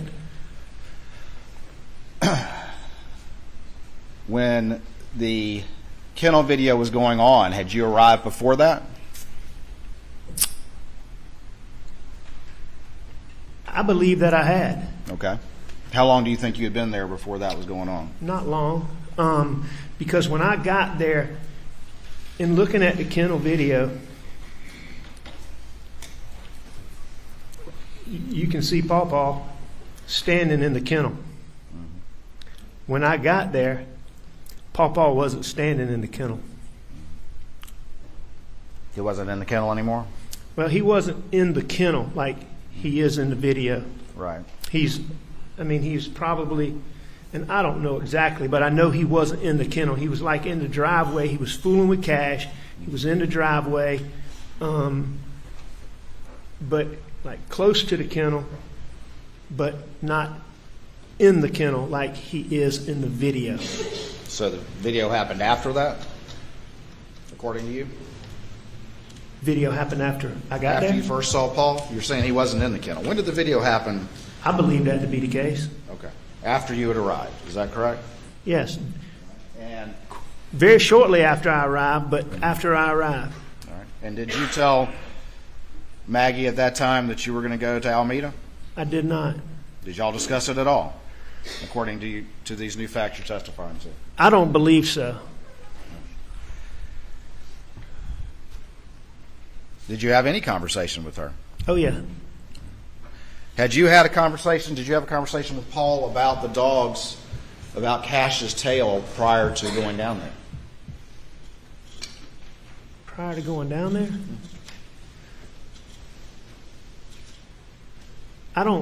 Did I have a conversation with Paul about Yes. Did you Cash? talk to him about Cash and some problem with his tail prior to going down there? Did you have any knowledge of that prior to going down there? I'm not sure. As I sit here today, I don't recall that, but I don't think so. When you first arrived in the golf cart, where did you pull up to? I pulled up right where Maggie was. Which is where? She was standing in a spot where she could see in between the chicken coop and the storage room of the kennels, where the dogs were back up in those planted pines behind the kennels to the left of the chicken coop. And what did you do after that? I went back to the house. No, I mean, did you pulled up, you get out of the golf cart? When I pulled up, I stayed on the golf cart. You stayed on the golf cart. How long did you stay on the golf cart? However long I was down there. The entire time? No, I got off to take the chicken from Bubba. All right, so how long were you down there before you took the chicken off the boat? Very short time. Like what?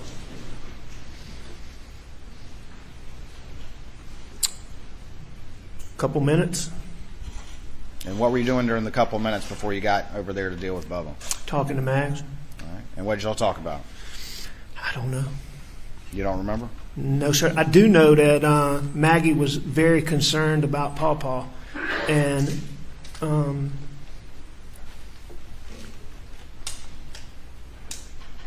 You remember a lot of detail about all these new facts, but you don't remember what you talked about?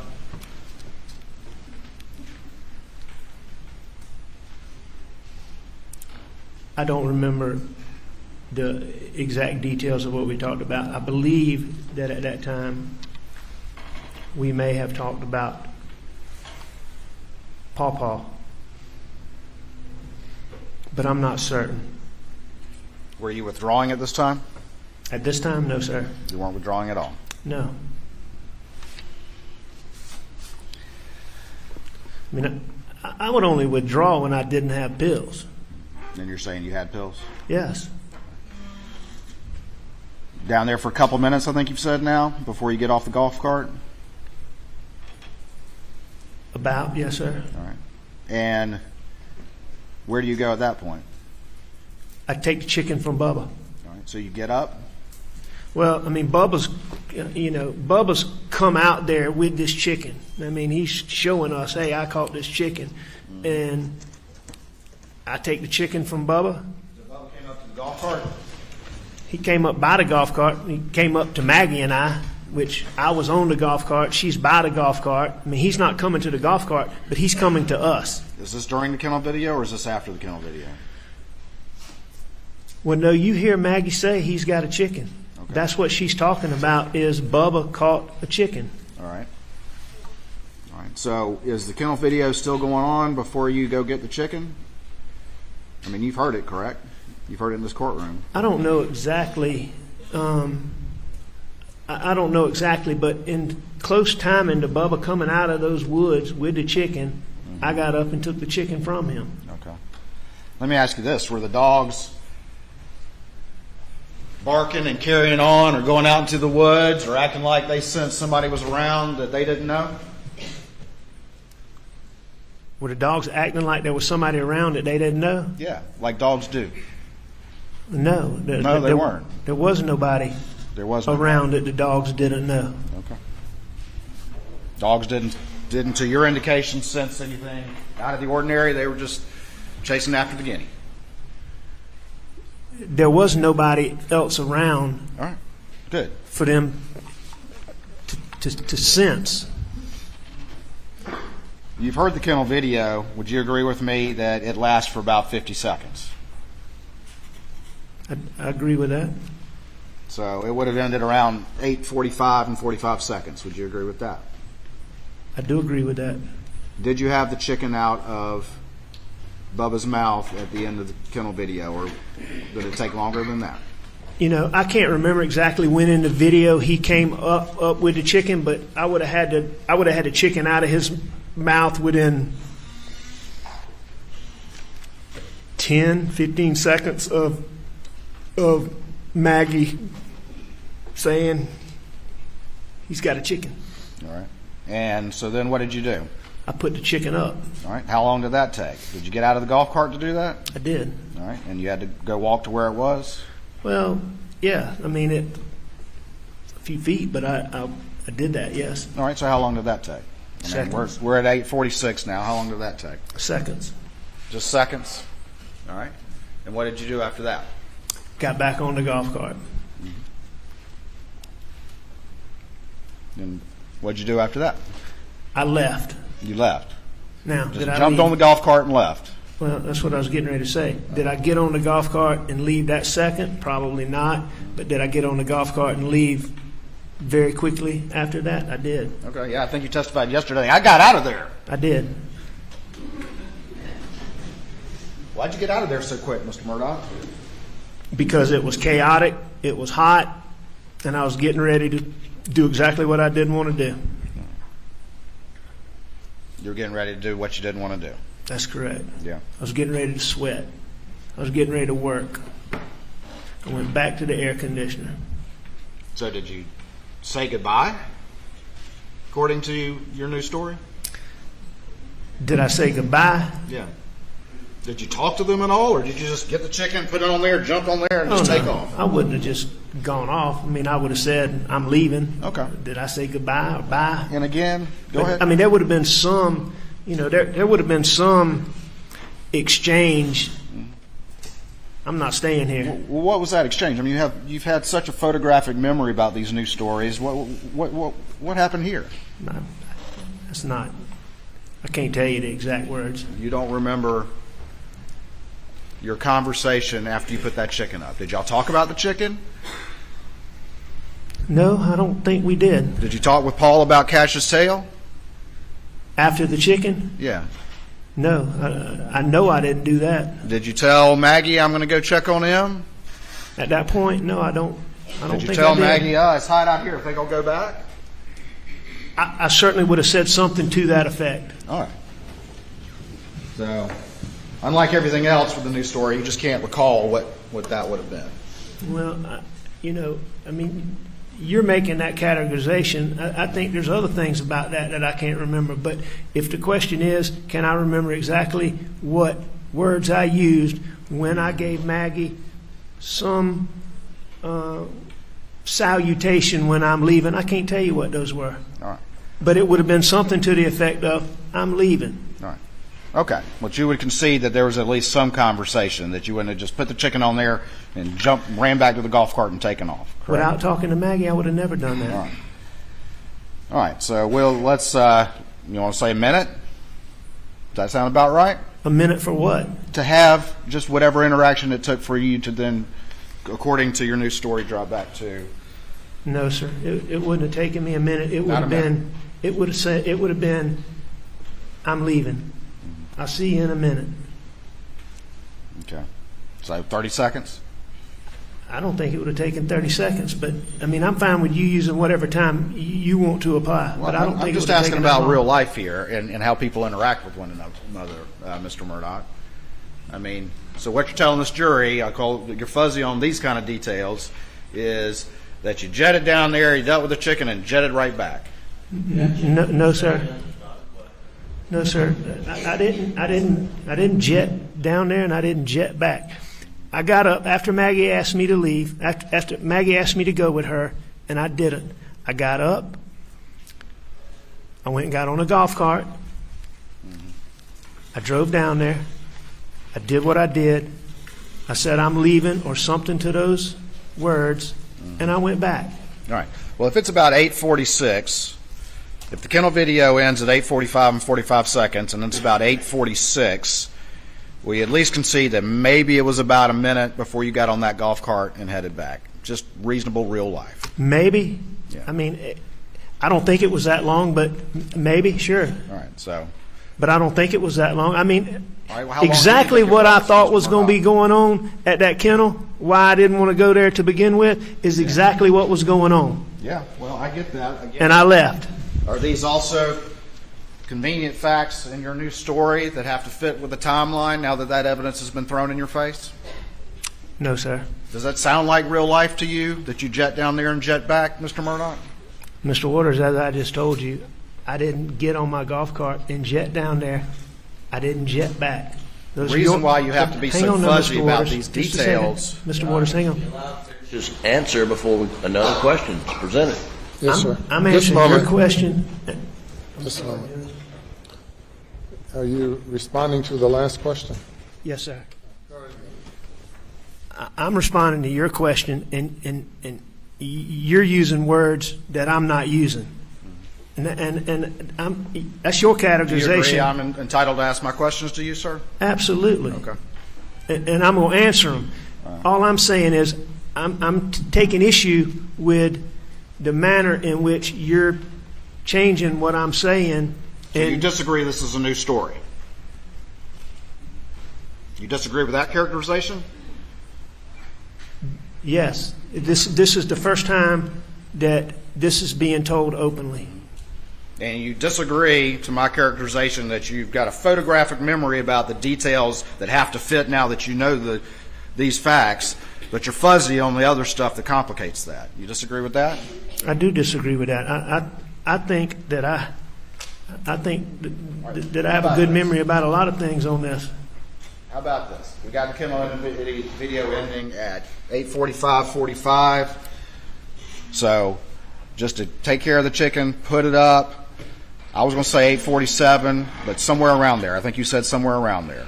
Is that fair? Just to do whatever you need to do and get on that cart before you head back.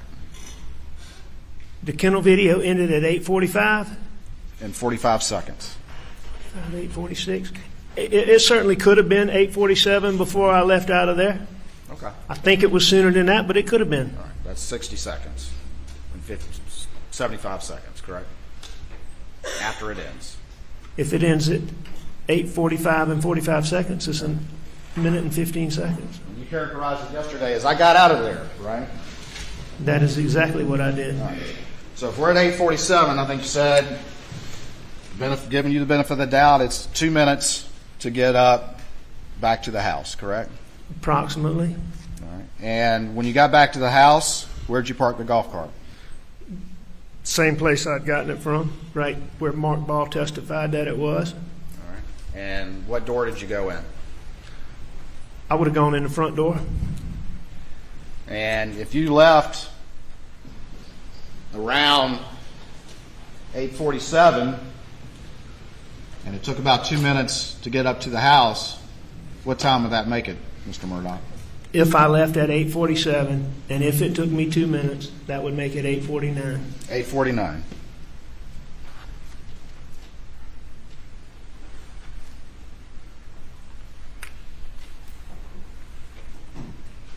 And you testified you went inside and the TV's on, right? I did go inside, and the TV was on. Okay.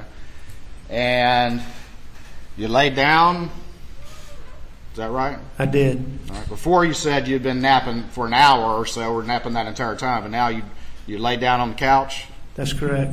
All right. And maybe dozed for a second, Maybe. according to your new story? How long did you doze? If I dozed, extremely short time. Extremely short time? Because you would agree with me that at 9:02, you're up and moving, according to the data.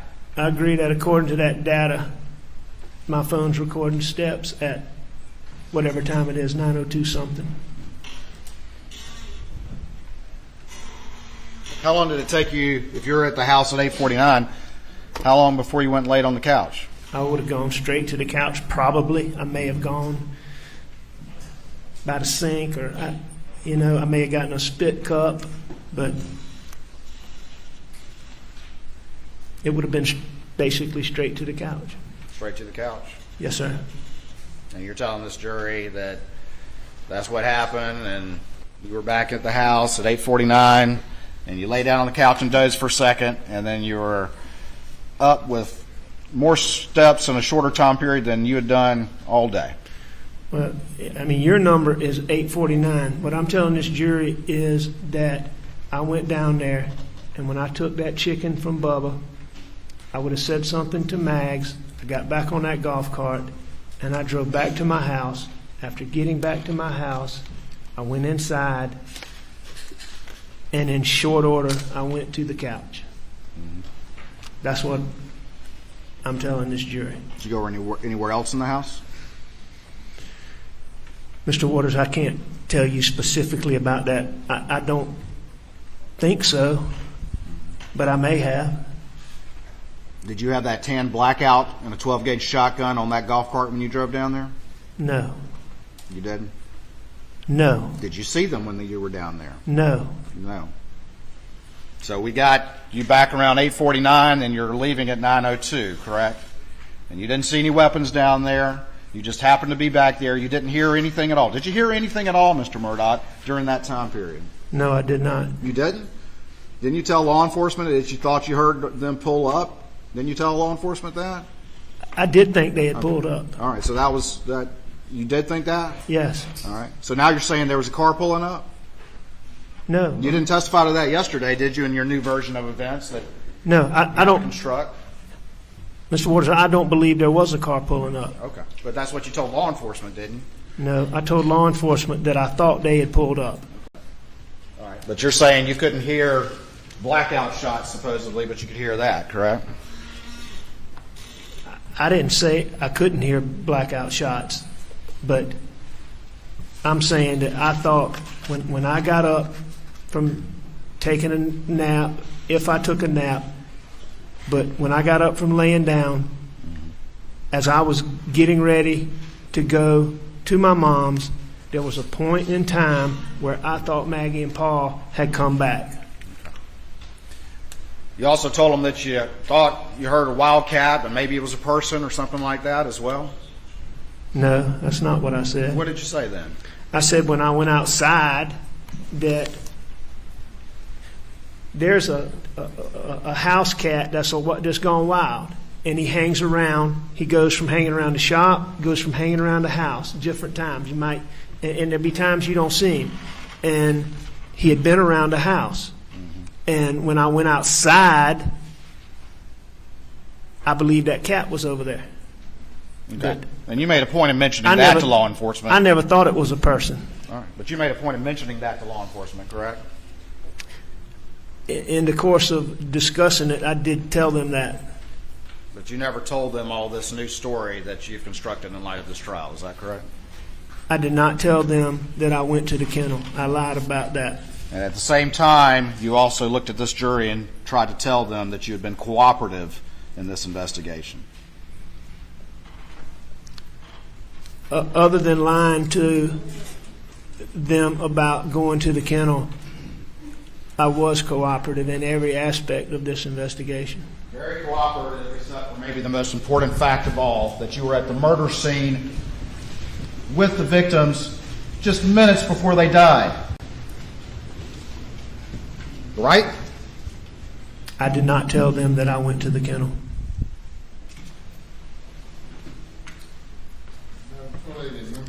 We'll take a break at this time for about 15 minutes, talking to the jury. Please go to the jury room. Please not discuss the case.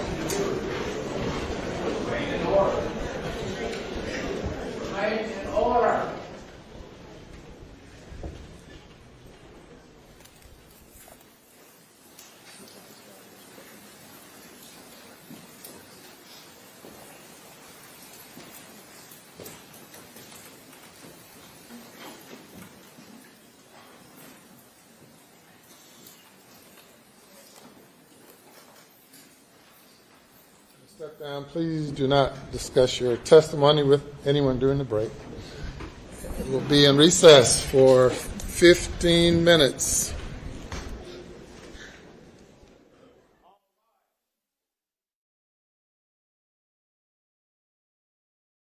Tell a true story is similar to a drunk getting out of a car on the freeway and explaining why they can't walk straight. And I don't know the impact that the impact on the jury associated with his drug addiction, but I just think this is the elephant in the living room. So I agree with you. I mean, the prosecutor's been effective. Well, here's the thing, Rich, and this is the thing I'll respond to. The times. He's on that kennel video at 8:45.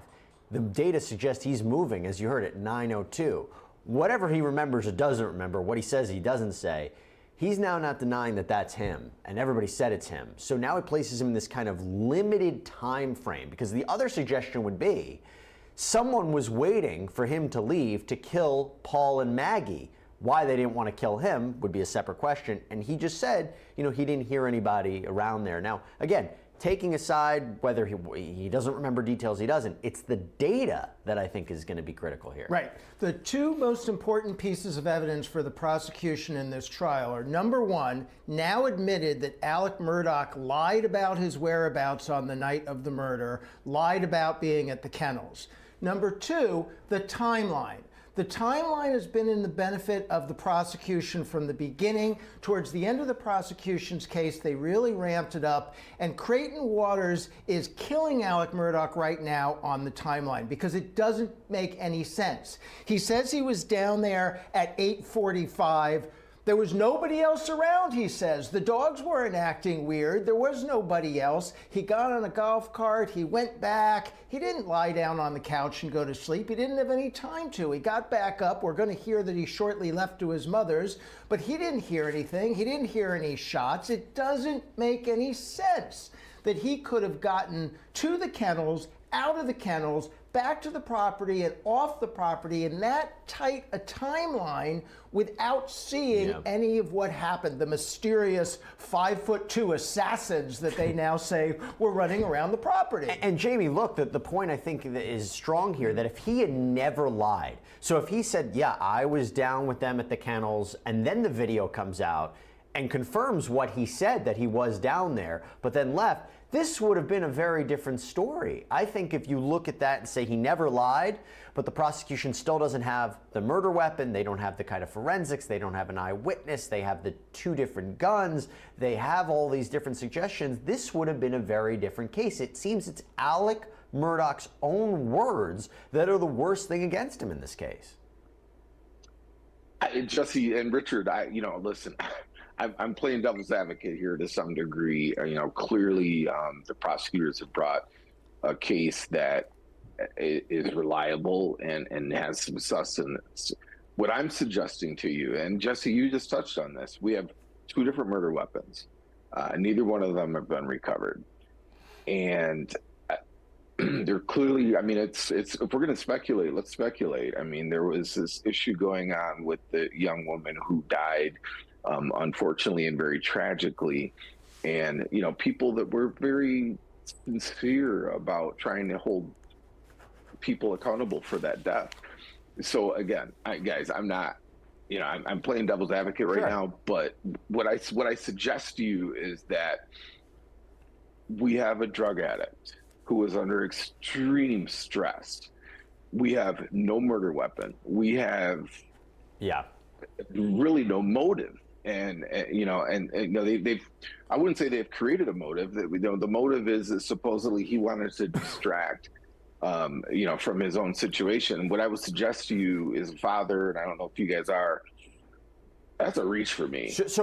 I agree with you. Unfortunately, the job that I have, I see family members killing family members in brutal fashion, and sometimes the victims are much younger than the ones we have here. And so nothing really would shock me. I guess, Rich, the thing that I'm wondering now is, what does Jim Griffin do when he has the opportunity to redirect, maybe later today? Because you have a client who's admitted to lying, you have a client who's admitted to stealing, you have a client who's admitting about all these things, and now it becomes a question, how do you rehabilitate his image? Because yesterday, when he came forward, it was quite emotional. I thought it might give the jury pause. So what do you think needs to happen to redirect? I think you want to get back to that on redirect. I think you want to return to the emotion. I think that those were the high points of his direct in the first place, when he got very emotional about his wife and his son. And people said some of the jurors were tearing up over that. So he may have connected on the point. That's what they want to return to. By the way, I think, you know, we saw extensive cross-examination about the financial crimes yesterday. I think the prosecution did that in order to put a confession on each of those crimes on the record out of Alec Murdaugh's mouth. Because win or lose this trial, they're still prosecuting him for all those financial crimes, and getting him to admit them under oath will be helpful in that endeavor. So basically kill two birds with one stone, you know? He basically walked himself to prison with those, all those Absolutely. All right, well, we are going to talk more about this, and we'll also wait to jump live once again in the Alec Murdaugh trial with more of the defendant on the stand.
everybody. So we're waiting to jump live once again into Walterboro, South Carolina for the continuation of Alec Murdaugh's testimony. Keeping a very careful eye on that courtroom feed. But right now, the jury's taking a morning break, so while that happens, it gives us an opportunity to look back at some of his testimony from earlier today when he was asked about the kennel video, the video that places him at the crime scene minutes before when prosecutors say the murders happened, a video that he says and now admits he's on. This was him under cross. When the kennel video was going on, had you arrived before that? I believe that I had. Okay. How long do you think you had been there before that was going on? Not long, because when I got there, in looking at the kennel video, you can see Pawpaw standing in the kennel. When I got there, Pawpaw wasn't standing in the kennel. He wasn't in the kennel anymore? Well, he wasn't in the kennel like he is in the video. Right.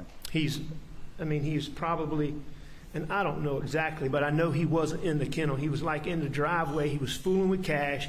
He was in the driveway, but like close to the kennel, but not in the kennel like he is in the video. So the video happened after that, according to you? Video happened after I got there? After you first saw Paul? You're saying he wasn't in the kennel. When did the video happen? I believe that to be the case. Okay. After you had arrived. Is that correct? Yes. And very shortly after I arrived, but after I arrived. all right. And did you tell Maggie at that time that you were going to go to Alameda? I did not. Did y'all discuss it at all, according to you, to these new facts you're testifying to? I don't believe so. Did you have any conversation with her? Oh, yeah. Had you had a conversation, did you have a conversation with Paul about the dogs, about Cash's tail prior to going down there? Prior to going down there?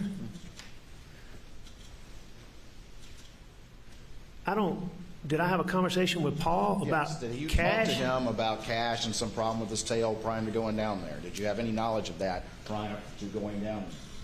I'm not sure. As I sit here today, I don't recall that, but I don't think so.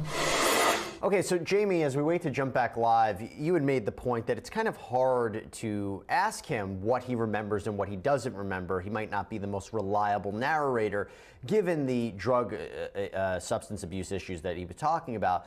It is curious, though, that he seems to remember certain things and then maybe conveniently doesn't remember other things. Yeah. How do you think his defense attorney needs to clean that up? So I think falling on your sword a little bit more so than they have been. I think he's been, and again, Jesse and Richard, I'm playing devil's advocate here. There's clearly some issues that the jury's going to have to sort through.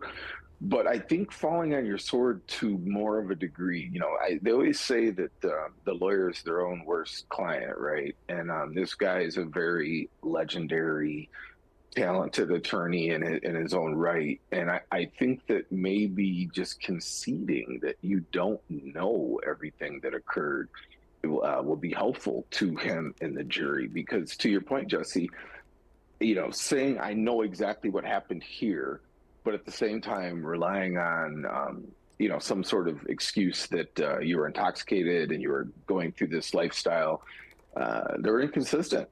Yep. And I think the jury's going to struggle with that. Okay, so Rich, I move it over to you because one of the things that you've been talking about is the financial crimes. And what Alec Murdaugh seemed to suggest was his life wasn't about to be exposed on June 7th, 2021. There wasn't this danger that Paul and Maggie knew about his drug problems well before that. So it wasn't like he was trying to cover anything up. There would be no reason for him to kill his family. And I will tell you, I think, that could be a struggle for the jurors as well, about why he would do this. What do you think about that? So I think Alec Murdaugh has helped piece this motive theory together because the prosecution has laid the predicates that he was a drug addict and that he had severe financial problems. And you and I and many people have struggled. How does that get you to shoot your son in the face? I mean, that's a big step. But Alec Murdaugh on the stand has testified under oath that he suffered from paranoia. And he said yesterday the reason he lied to law enforcement about the kennel video was because he was paranoid, because he was afraid of law enforcement. By the way, he was afraid of law enforcement. He worked in law enforcement. His family's worked in law enforcement for decades. But putting that aside, he's got extreme paranoia, and that is why he lied about the kennel video. Couldn't it also be part of the motive? Drug addiction plus financial catastrophe plus paranoia equals motive.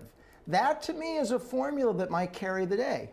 You might be right. You might be right. And I'll tell you, you know, what's interesting, you have to imagine, Jamie, his attorneys didn't want him to do this. As soon as they know that he was going to be questioned about the financial crimes and that he might be exposing himself to legal liability, maybe now even a lot more than that. I can't imagine him pleading not guilty to all the charges that he faces after what he admitted in open court. That back and forth between what a client wants to do versus what his attorneys recommend. Walk us through that. Again, attorneys are their own worst client. I suspect that he was warned ad nauseum off the record and probably on the record to the extent that weren't able to see this. But Jesse, let me throw this out there. Conceding that he had these problems in his personal life, does it open him up for some level of sympathy when we're looking at whether or not, again, to Richard's point, shooting your son in the face?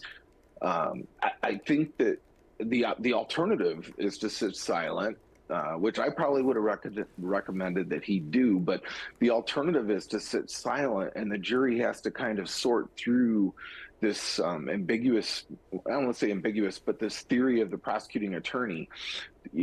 So I think it cuts both ways. I just think when we look at the standard, when we look at the burden of proof, I think the prosecutor has a little challenge here. It only takes one, and I have not heard any evidence to get me to beyond a reasonable doubt. There's an extraordinary circumstantial hill that's been created and it's been articulated by the prosecuting attorney, but two guns, Jesse, two guns. So look, I'm struggling with this case every day, Rich. I mean, I struggle with it because I look at it and I say the investigation, the police work was incredibly sloppy. Okay, I think we can agree to that. There are these deficits in the prosecution's case, like we talked about a lack of certain forensics that would be key, a kind of shaky motive, no murder weapons recovered. But there are these details that are really hard to get past, and it's really hard to think it's somebody else who did it. And Alec Murdaugh is burying himself, so it just feels to me that this is still going to be a hung jury. It's going to be very close. If the prosecution loses this case, it's going to be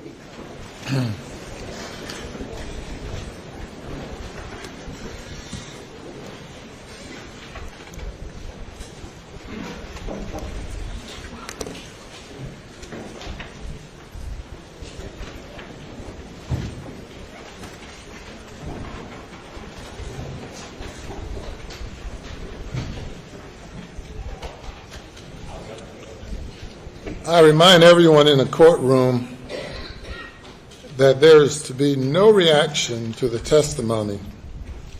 No jeers, cheers, no reaction at all by anyone in the courtroom. If you bring the jury, On the record before the jury comes in.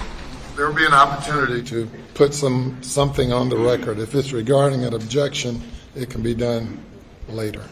Yes, sir.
jury is present, sir.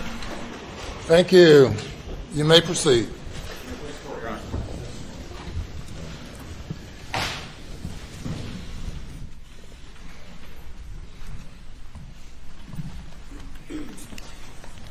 When you picked up that chicken, was there any blood on it? I don't believe so. Did you wash your hands or all? At that point in time, I don't believe that I did. And when you say you were there, you said Maggie was nearby you. Is that correct? Right by me. Was she messing with the hose at all? At that time, no, she was not. Did she mess with it the entire time that you were there, according to your new facts today? While I was there, she did not touch. She was not fooling with a hose at all.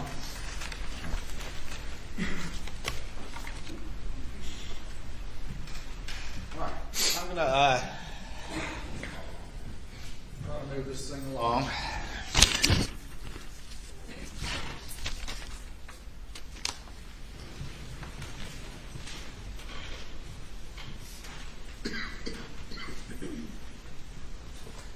I'm going to put up on the screen states 519, which is the condensed timeline. If I could have the computer input, please.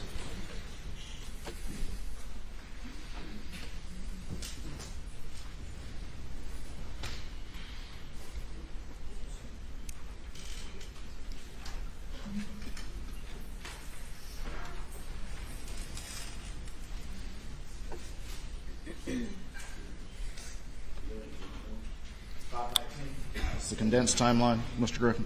Thank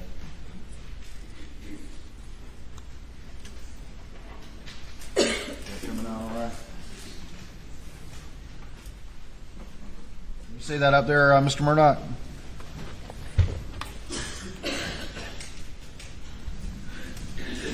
Yes. All right, I'm on page 5. You see that cell tower map there? That's up on my screen. Yeah. I do see that. Would you agree with me that it reflects no cell tower activity on your phone from 6:52 to 9:04?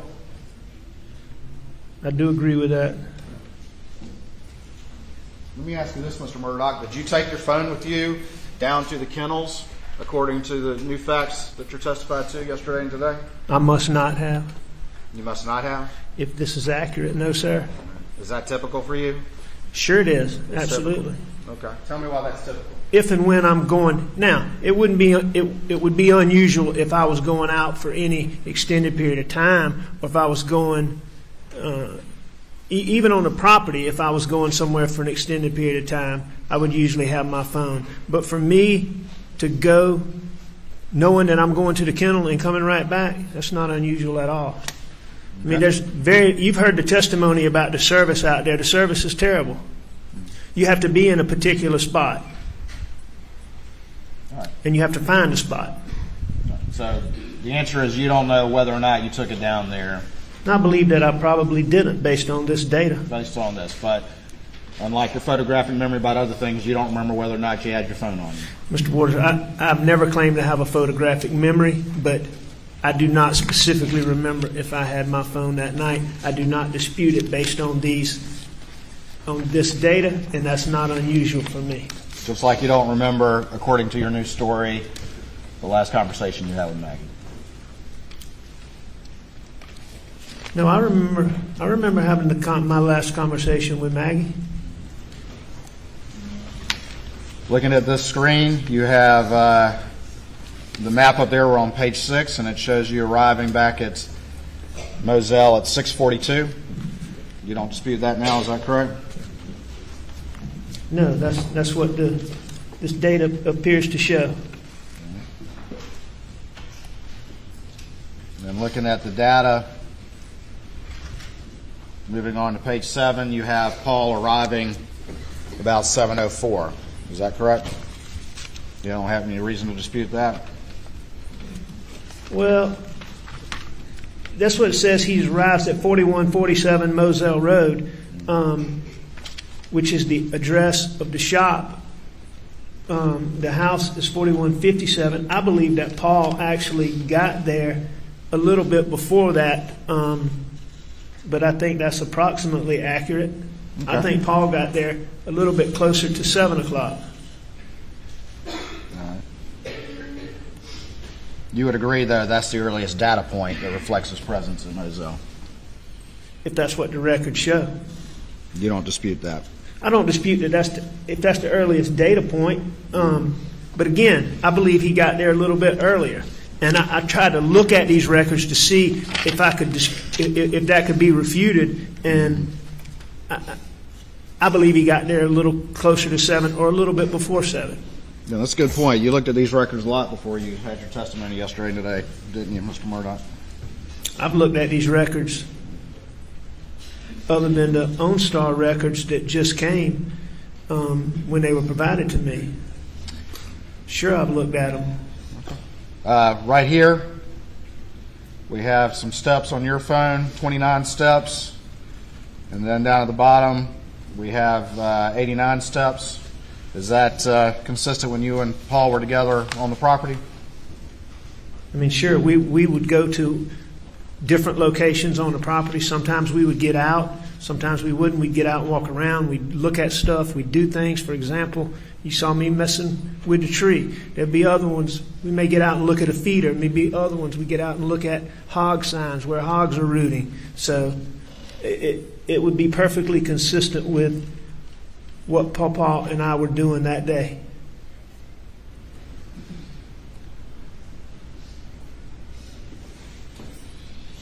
And 8:05 to 8:09, would you agree that that's the last steps recorded on your phone before 9:02 when you become a very busy bee? If that's what these records show. I see I took steps. These records show I took steps between 8:05 and 8:09. All right.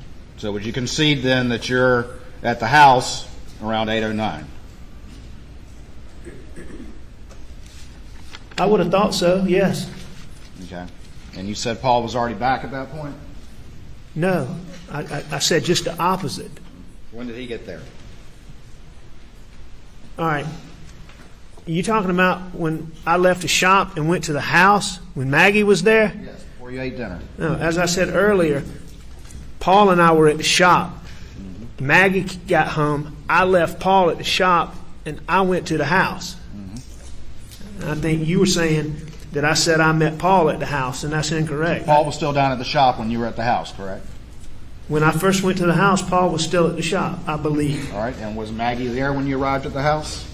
Yes, I believe she was. All right. And 8:09 is the last steps that you have on this phone before 9:02, correct? That's what the data shows.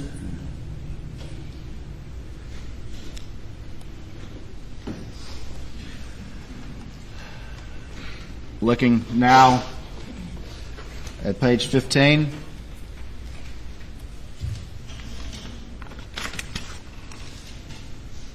I'm sorry, page 14.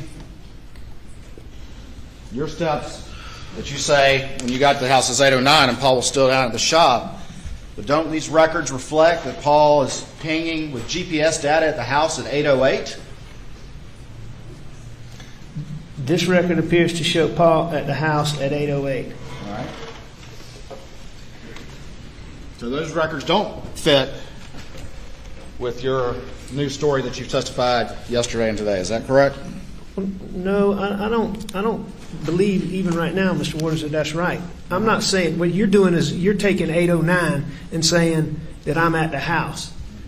And I mean that may or may not be right, but what I'm saying is that when Maggie came through, I left, and I believe that Paul stayed at the shop. Now, did Paul come right behind me?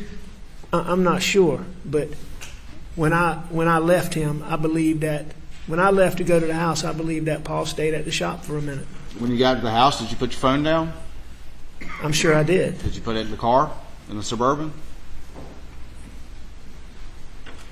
Did I put it in the Suburban? When you got back to the house, did you put it in the Suburban?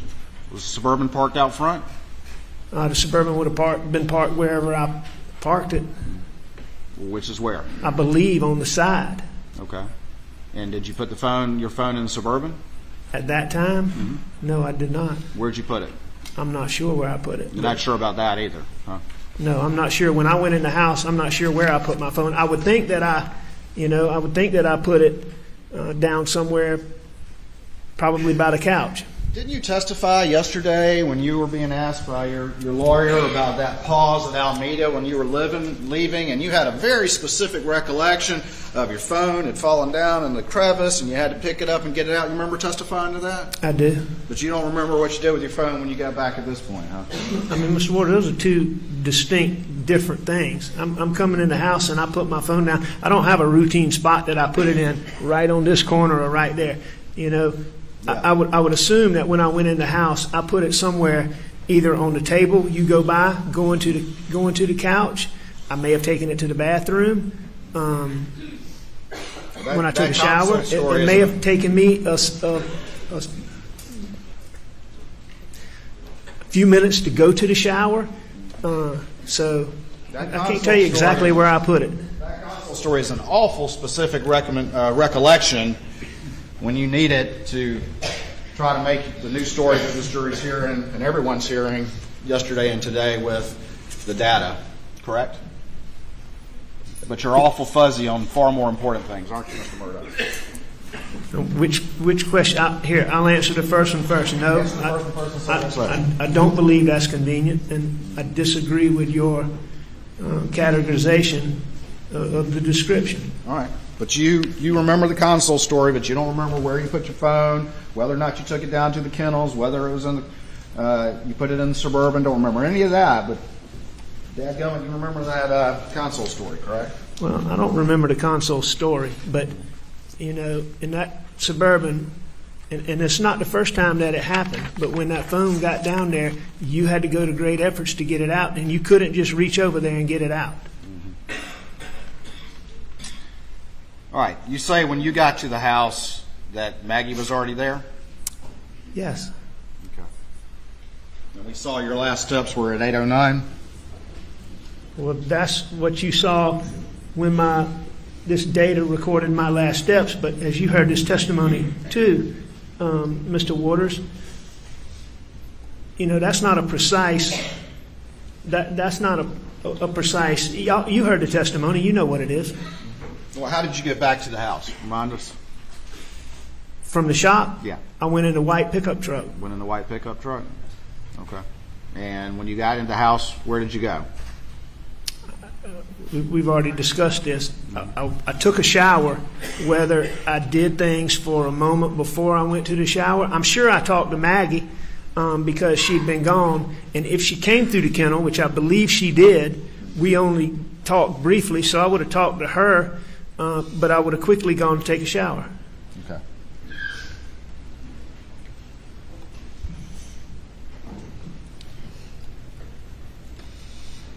Going over to page 16, you would agree with me that the data reflects Maggie start logging steps and her phone disconnecting from the Mercedes around 8:17, correct? I agree. At 8:17, her phone ends connection to her Mercedes. And starts logging steps? I don't see that, but I don't dispute it. Well, you see the purple line talking about it disconnecting from the Mercedes. I do see. I see where you're talking about. So yeah, I see it. 8:17, her phone starts logging steps. I agree with that. Okay. So would you concede that that appears to be when she arrived? No, I don't believe that's when she arrived. I believe that. I mean, it was very normal for Maggie when she's driving to jump out of the car, run inside, go to the bathroom, do things, and either send me or Paul or go back, or Buster, or go back to her car herself and unplug her phone. So, I mean, I agree that's when her phone's unplugged, but I believe that Maggie got to the house a little bit before that. That's the whole reason why Paul and I went to the house. Okay. But you're saying Paul arrived after Maggie, is that what you're saying? At the house? I believe so, yes, sir. Okay. That's what I recall. And Paul arrived at the house after I arrived at the house, I believe.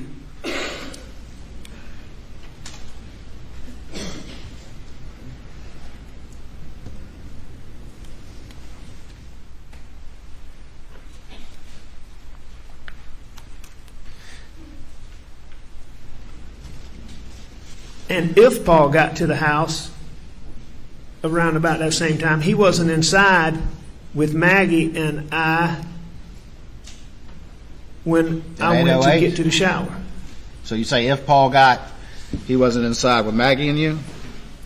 Is that what you said? Mr. Murdaugh, is that what you said? Sir? You said if Paul got the house prior to that, he wasn't inside with you and Maggie? Is that what you said? I'm saying he was not inside when I went to get in the shower. Okay. But again, looking back at this data point, 808, we see a little blue dot right there in the middle of the house, don't we? Yeah, that's what these records show. Okay.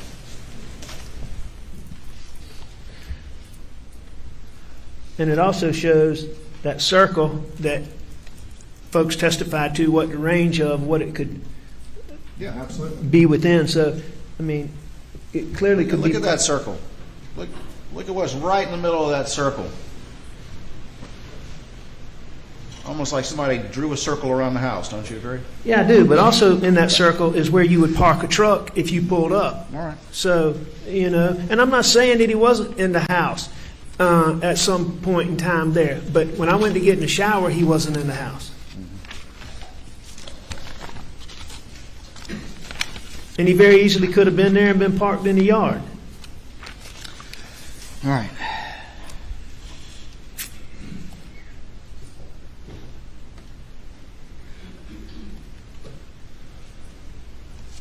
You agree at the bottom of page 16 that about 8:30 Maggie starts tracking steps again on her phone? Yes, sir. That's what the data shows. All right.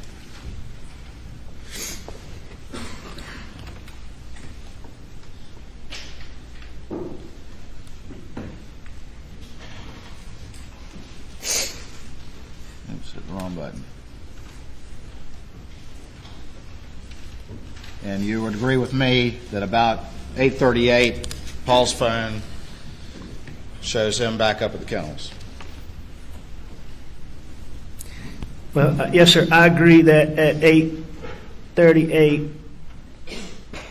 let me see which one. It's hard for me to figure out which one of these rings, but at 8:38, it shows Paul in whichever one of those rings is 56 meters wide.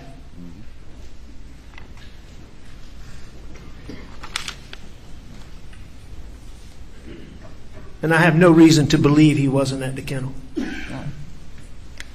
And then 8:44:55, we've already gone through this, but that's the kennel video, right? Yes, sir, that's correct. And you would agree with me that it lasts about 50 seconds, correct? Yes, sir, I agree with that. And you would agree with me, moving on to page 19, that both Maggie and Paul's phones locked for the final time around 8:49. That's what the data shows.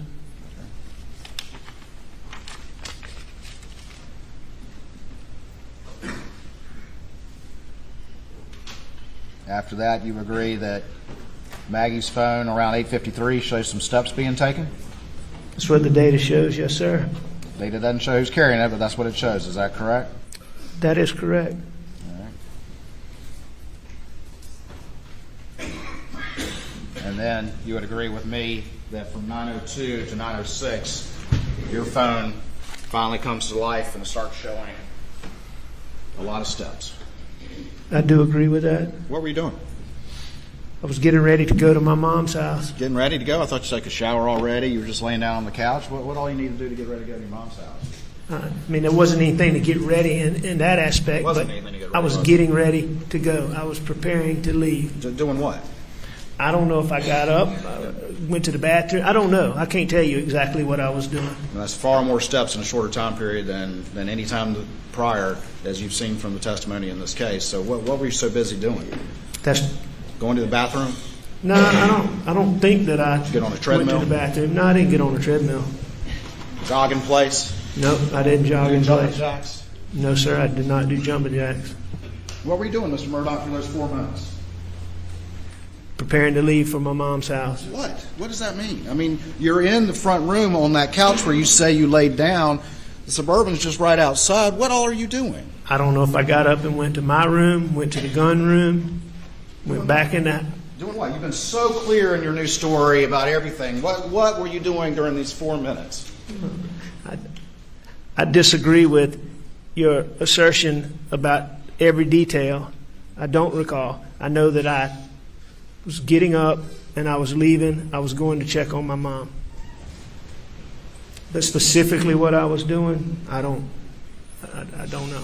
Okay. I know what I wasn't doing, Mr. Waters, and what I wasn't doing is doing anything, as I believe you've implied, that I was cleaning off or washing off guns or putting guns in a raincoat, and I can promise you that I wasn't doing any of that. Okay. Also, during this 4 minutes where you've got 283 steps, not only are you moving around a lot, but you're making a ton of phone calls. Because that in that same time period, you see this red line right here, where over that 4 minute period, all those steps were taken. That's also when you're calling, making all these phone calls, isn't it, Mr. Murdaugh? Well, I made the So phone were you running calls. the place and making phone calls? Is that what you're... Be allowed to answer before Mr. Waters steps on him again with another question. Please. Thank you. All right. You were making all these phone calls while you were taking all these steps. Would you concede that? Where you don't remember what you were doing? Well, I was making phone calls, and that's shown here. At 9:05, I called my dad. You know, I don't know that I was taking steps like you're saying I'm taking steps. I heard the same testimony you heard, Mr. Waters, and, you know, steps can be recorded any number of ways. I don't have a specific recollection of walking around. I don't know if I was hitting my phone like the guy showed or doing whatever that makes steps, but, you know. So you were hitting your phone like that while you were making all these phone calls? Hang on, no, sir. What I'm saying, Mr. Waters, I don't know that. I'm just giving you an example. You're saying that I'm running around taking these steps, and while I'm doing that, I'm making telephone calls. What I will agree with is that this data shows that there was 283 steps recorded on my phone. Mm-hmm. And sometime during that period, I made certain phone calls. Okay. All right. So not only for whatever it is recording steps, but you're also making a ton of phone calls, including missed calls to Maggie, who is 1,100 feet away, supposedly. You're using the term a ton of phone calls. Yeah. What I agree is that I made the phone calls that are listed on these call data records, mm-hmm. which, you know, are very normal phone calls for me. Mm-hmm. Do you know why so many phone calls were missing from the log around this relevant time period when law enforcement downloaded your phone on June 10th? From my phone? Yeah. No, I don't. Did you delete them, Mr. Murdaugh? Not intentionally. Just around the time of June 7th, all these calls are missing, but you had nothing to do with that between June 7th and June 10th. No, sir, I did not. Mm-hmm. And I did not delete phone calls from my phone. Mr. Waters, one of the most important things in this whole thing for me has been getting this data that I believe would exist. Phone calls and phone records would be part of that. I've been in enough civil cases and used phone records enough times to know that you delete a phone call from your phone, it doesn't disappear. So I can tell you, this jury, and everybody who's listening that I did not intentionally delete phone calls from my phone. Yeah, because you started talking about you're a former prosecutor, correct, and former lawyer doing civil cases. We went through that yesterday, and boy, you're busy bee on that phone right out of the gate at 9:02, right? Objection's overruled. Am I a busy bee? Yeah. I am using my telephone at, I think I call at 9:05, I start and call my dad, and I agree that I made other phone calls. And one of the first things you start talking about with law enforcement is these calls that you made to Maggie. Correct? You recall that from your first statement to law enforcement? One of the first things that I said to law enforcement? Yeah, that's one of the things you talk about. I'm talking about with your interview with Special Agent Dave Owen. I don't remember that being the first thing we talked about, but First things. if Mr. Owens asked me about it, then No, you brought Sure. it up, didn't you? I did. You don't recall? No, I don't recall. Would you dispute me if I said you brought it up? That I brought up what? Brought up what? Phone, Mr. Murdaugh, your phone. Phone calls to Maggie? Yes. That I brought up phone calls to Maggie to David Owens. I'm asking you, is that one of the things that you talked about in your first interview with Dave Owen? That you pulled out your phone and started looking at it, that you brought that up. Do you recall that?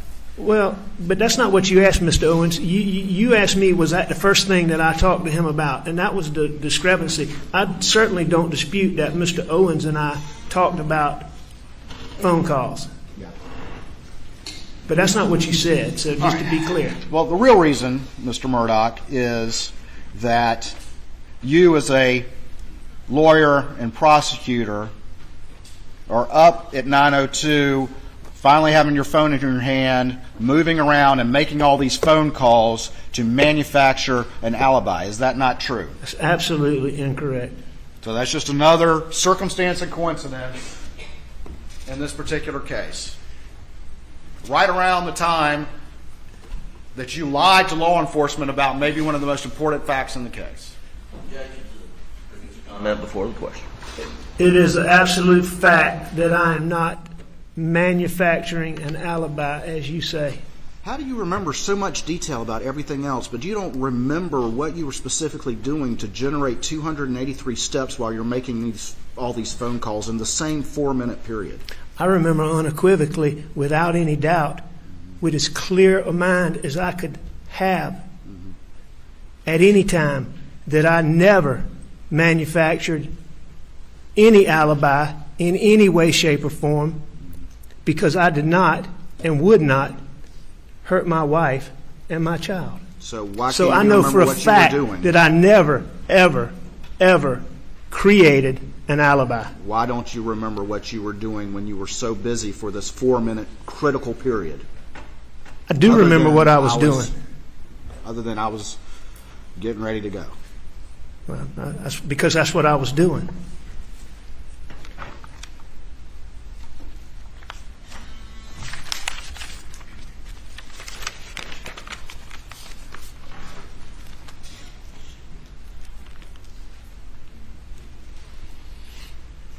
Okay. Well, let's keep going.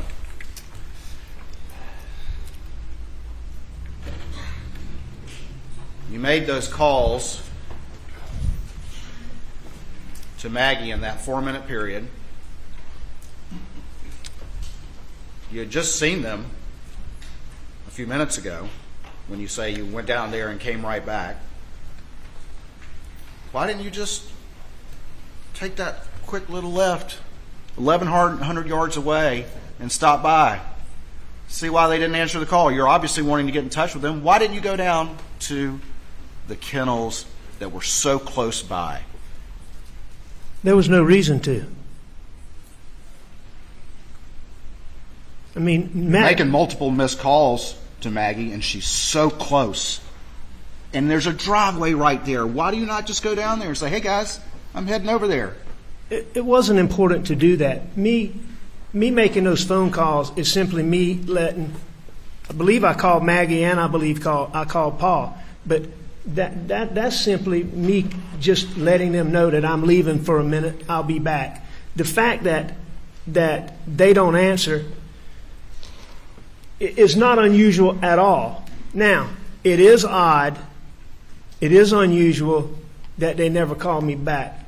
But at that moment, the fact that there's a missed call when I know they're on the property, I mean, that doesn't even register at all. That's perfectly normal to try to call somebody who's on the property and not be able to get them. And as far as not going down there, there was no sense of urgency. Maggie was with Paul. You know, she should be as safe as she could be.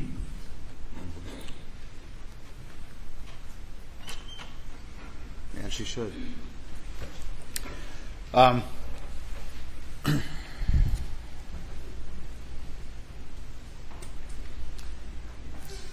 Did you talk with Maggie about going to Alameda when you were at the kennels? No, I don't believe I did. Did you talk with Maggie about going to Alameda during supper? I know that we had talked about it. I had talked. I don't believe we talked about it at supper, but we may have. I know that I had talked about that I was going to go over there, and then I decided that I wasn't going to go over there. So what was your conversation at supper? Tell me specifically, if you could, please. I About can't, going to Alameda. I can't tell you that we specifically talked about it. The only thing that I can tell you we specifically talked about at supper was Paw Paw. All right. And what was the conversation?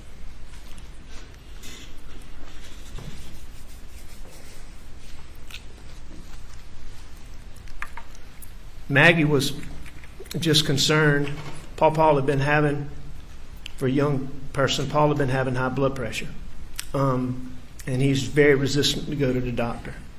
And this has been going on for a little while, but lately Paul's feet had swollen. And for a 22-year-old to start having swollen feet concerned both of us. And it particularly concerned Maggie. And we talked about that. Okay. Did y'all talk about Mr. Randolph at all? I'm sure we did. Do you remember that group text coming in about whether or not anybody was going to go see Mr. Randolph at the hospital the next day? Do I remember it coming in? Yeah. I don't remember it coming in, Because but you didn't read it till the next day. But I've seen the data. why didn't you? Did you ever text the group and say you were going to Alameda at all? No. Did you and Maggie ever specifically discuss her going along with you to Alameda?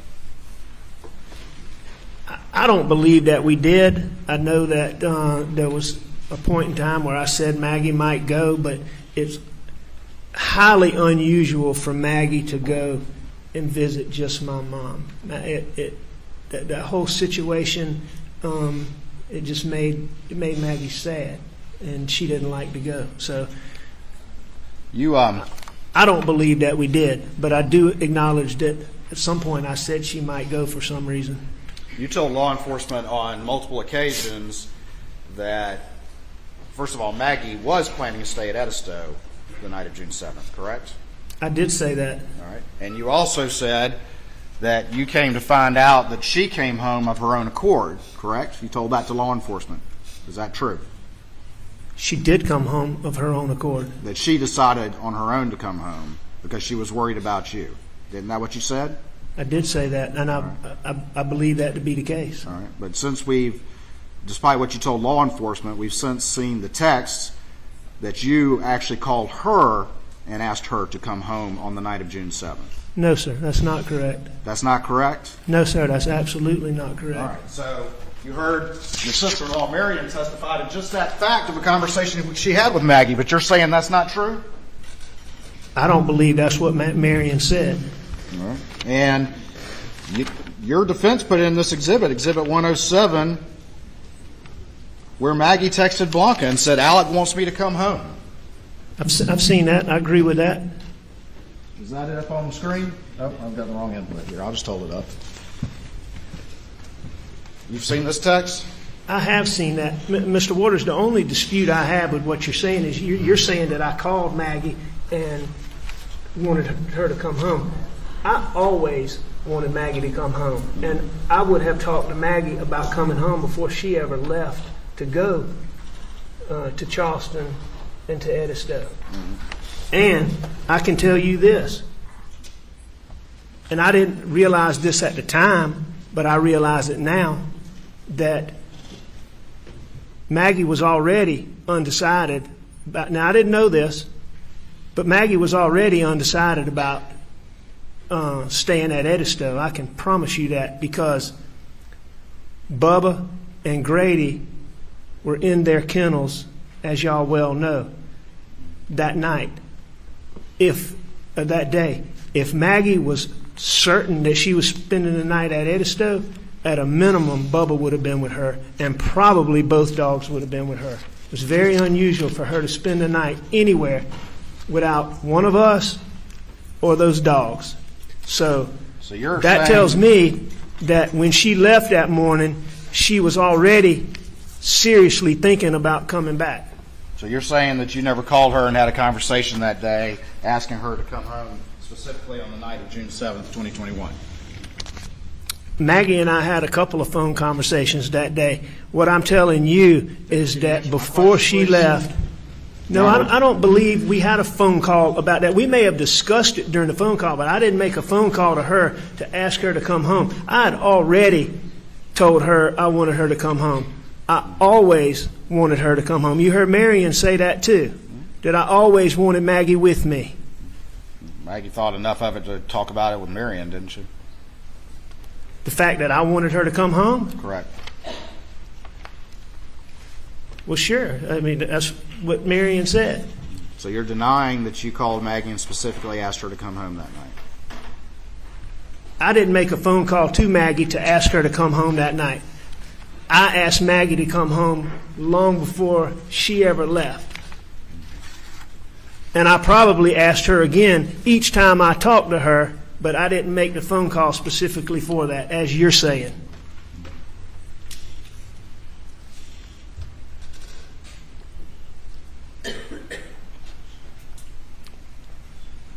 And to be clear, I'm certain that if Maggie was certain that she was spending the night, Bubba would have been with her, and probably Grady.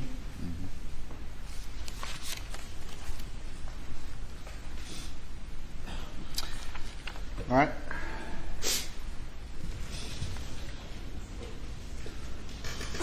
Why did you tell law enforcement, though, that you found out after the fact that Maggie wanted to come home because she was concerned about you? Why did you phrase it that way if what you're saying to the jury now was accurate?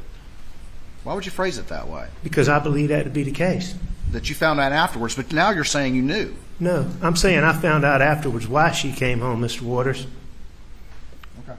And she came home because she was worried about me. So I want to be clear about that. I did not learn that until I think the day after she got killed. But you're saying that you found out that after the fact, but you're telling this jury that you knew the things that you just said about her wanting to come home. And you were unaware of what Marion would say at that point either. No, I'm saying at that time, I had not thought about Bubba and Grady. Since that time, I've thought about that. I'm certain of that. At the time, I thought Maggie was staying at Edisto. All right? She was going to Edisto to meet the people, to do the work. Maggie loved to stay at Edisto. There's no doubt about that. It would not be unusual at all for her to stay at Edisto. But just like every other time, I had already asked her, please come back, come back. Always wanted her to stay with me. Always. But I did not learn about, and Maggie even texted me, I'll see you in a few hours. But I did not know why she decided to come back until later, is what I'm saying.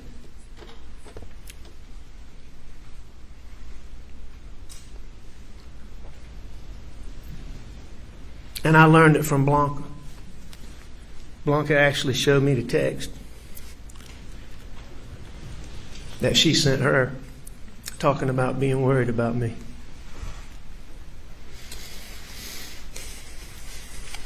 You would agree with me that you sent a text to Maggie at 9:08:58 while in motion in the Suburban, as reflected by the data? I do.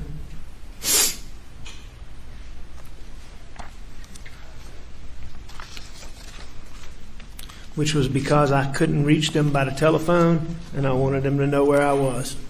Okay. Which is what we do. And you got to Alameda around 9:22? I believe that's correct. I can go down to it. No, I don't have any reason to dispute that.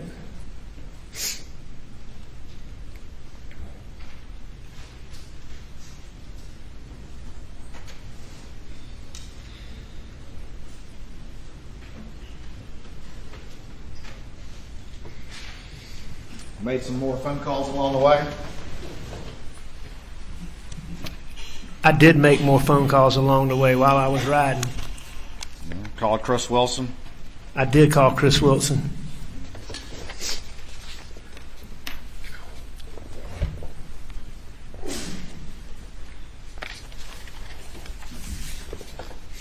Had a short conversation with him. Is that right? I did have a conversation for however long the records show. About 131 seconds. That sound about right? If that's what the records show, 2 minutes. Called your brother, John Marvin, for about 106 seconds, including connection time. Does that sound about right? That does sound about right.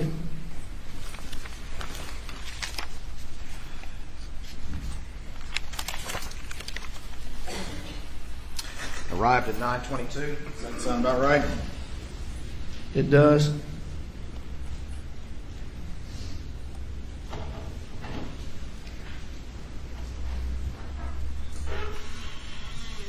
And then at 9:24, you call, that's the landline at Alameda, is that correct? That is correct. And then you went inside, is that right? Yeah, that's Talked to right. Miss Shelley. That's right. I called the house phone to get Shelley to let me in. And when you were asked by law enforcement how long you were at your mother's house, you said 45 minutes to an hour. Isn't that correct? I think I said a couple of different things, but I think at one time I did say that. But, you know, routinely through these things, I kept saying, you know, when you get this data, you'll see exactly. When you look at my phone, you'll see exactly. When you do, you know, so, you know, me giving the times was always given with the thought that, okay, there's OnStar out there, there's whatever. But when you had a conversation with Miss Shelley after the fact, you actually asked her to say that you were there longer than 20 minutes. You know, I heard Shelley's testimony. I believe Shelley to be a good person. I wasn't trying to influence Shelley on any particular length of time because at the beginning of this, I believed that data would show what data would show. And for me to tell her to say something when my OnStar is going to show something different just doesn't make any sense. So, you know, I can't answer that. What my recollection is that I told Shelley that law enforcement would be talking to her. We may have discussed how long I was there. At that point in time, if I thought I was there 45 minutes, I may have said I was here 45 minutes, but, you know, I can't tell you. All right. And that's the same thing that Blanca testified to, that you talked to her about the clothes that you were wearing. It made her uncomfortable, correct? Ask that question again. It's similar to your conversation with Blanca that she testified about when you talked to her about the clothes that you were supposedly wearing. And it made her feel uncomfortable. Do you remember that testimony, sir? What's similar to that? Well, that you're talking to both of these individuals about their testimony in a manner that's inconsistent with what they know. No, I don't think your assertion is accurate. You have to understand this. On August the 11th, when I went to meet with David Owens, and in that, David Owens asked me about, he showed me that Snapchat and asked me about the clothes that I had on. And shortly after that, the next time I was with Blanca, I asked Blanca about those clothes because David Owens had asked me about them and made an issue about it. And so I checked with Blanca to see what I specifically asked Blanca, and it was an issue to me. So I got Blanca and I said, I need you to sit down and talk with me about this. This is important. Do you remember my clothes when you came to Moselle that day? And she remembered exactly what she testified to. She remembered that my pants were there. She wasn't sure if the shirt was there. At that time, I think she actually thought the shirt was there, but she was clear that she wasn't sure about that. She wasn't unsure, but she didn't remember, but assumed that it was. So that was the conversation and why I was asking Blanca. Well, again, you're very specific about your memories of that conversation. Is that correct, Mr. Murdaugh? You dang right. I'm consistent about that, because a very short time before that, David Owens is asking me questions and telling me I'm a suspect in the murder of my wife and my child, and asking me about my clothes. You dang right it was important. It was important, right. And you dang right I remember why I went to her and for what reason. Because the only thing you're concerned about is yourself. You're not concerned about giving accurate information to law enforcement, correct? What's the reason for that, Mr. Murdaugh? Why don't you want to give accurate information to law enforcement? Why do you want to talk to these women who both are employed by you or your family and try to influence what they are going to say? I did want to give law enforcement accurate information. I told a lie about being down there, and I got myself wed to that. But I wanted to give them as much. I knew that I hadn't done this, and I wanted to give them as much accurate information as I could. But the reason I went to Blanca is specifically because of David Owens talking to me on August the 11th. Okay.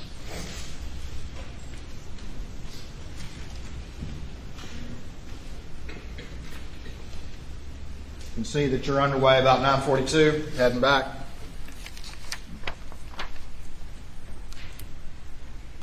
I 9:42 to 9:43. I do.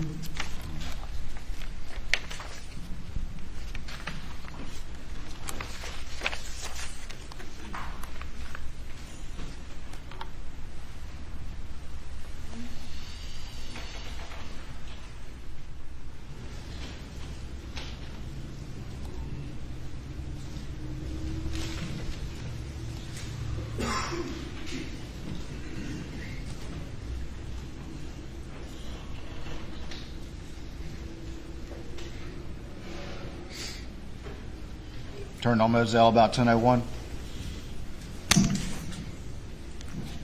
Turned into Moselle at 10:01. Yeah. Sorry. It looks to me like I turned into Moselle at 10 o'clock. 10 o'clock on the dot. Sorry. Yes, sir.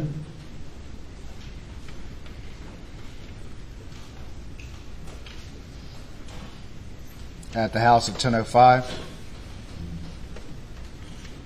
Yes, sir. And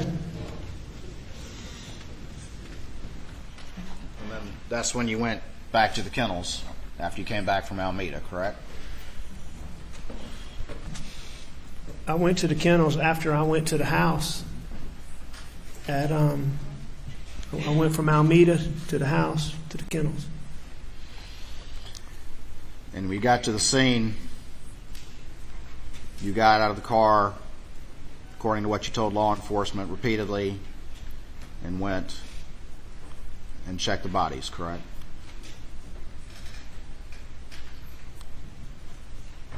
Before you called 911. Is that correct? No, sir, that's not correct. You're saying you didn't say that to law enforcement? I don't know what I said to law enforcement, Mr. Waters, but I can tell you this. When I pulled up and I saw Mags and Paw, I jumped out of that car. I know that I went back to my car and I called 911 as quickly as I could. That point in time, when I got on the phone, then is when I went to them and did the things that I did. So, But you were what very- you're saying is not accurate. You're saying that you didn't say very specifically to law enforcement that you went to them prior to calling 911. When? After you got out of the car, you told law enforcement repeatedly that you went over and checked the bodies before you called 911. No, I don't. If I did say that, I don't believe that's accurate. Did I check Maggie and Paul before I called 911? Correct. No, sir. That's not. That's not accurate. At least that's not what I remember. That's not what you remember saying, or that's not what you say now happened? No, that's not what I believe happened. Okay. But you don't deny that's what you said. Did I check Maggie and Paul before I called 911? Correct. I don't believe that's what I said.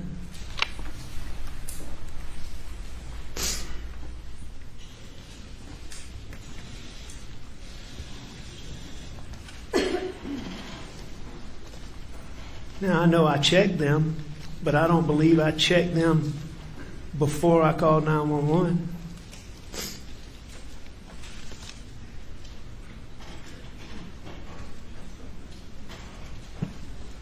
Because I can pretty well remember vividly when I checked Paw, I was already on the phone with 911.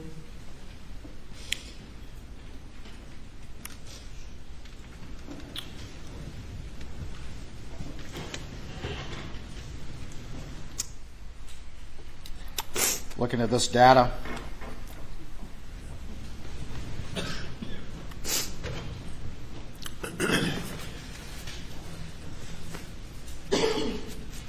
to show the vehicle parking at 10:05 and 55 seconds, Yes, sir.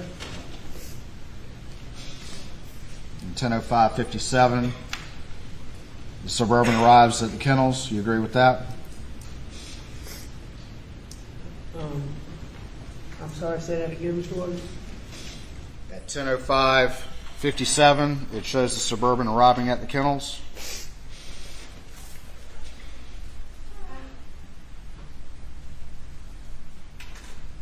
Okay. Okay. The 911 call was at 10:06:14, Okay. just about 20 seconds later. You agree with that? I think that sounds right. Yes, sir. I mean, that makes sense. But that goes back to what I'm saying is I pulled up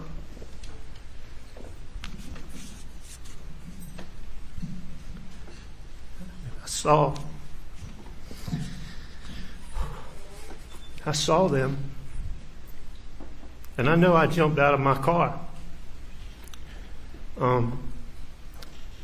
But I believe that before I checked them, in fact, I'm almost certain that then I went back and I got that's when I went and got my phone and I called 911. Okay. And then after I called 911, there was a little while where there wasn't, I don't think there was anything going on. And I believe that is the time period that I went and checked on them.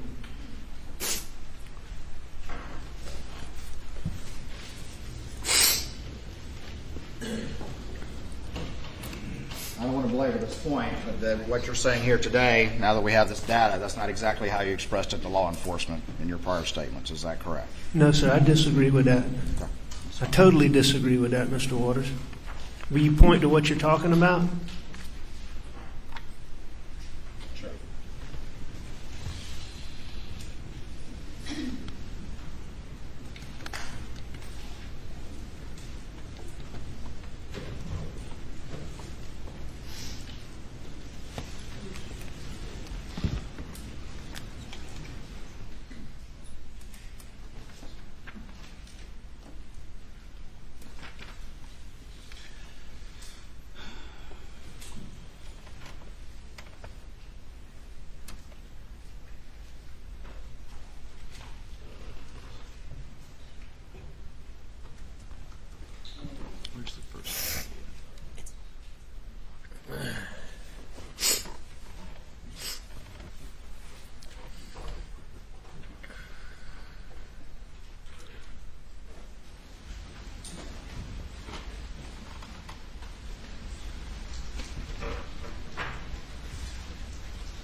All right, sir. I do know. I rent the house, but I don't watch. 1257.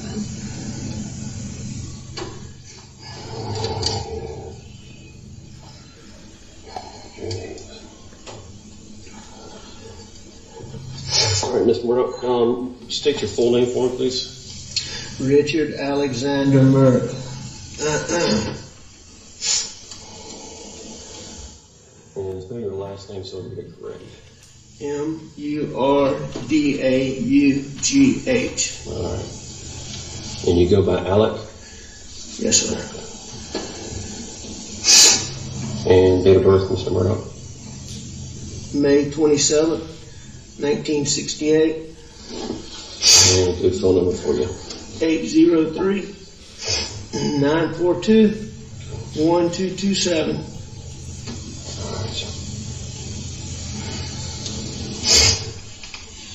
And sir, what was your name?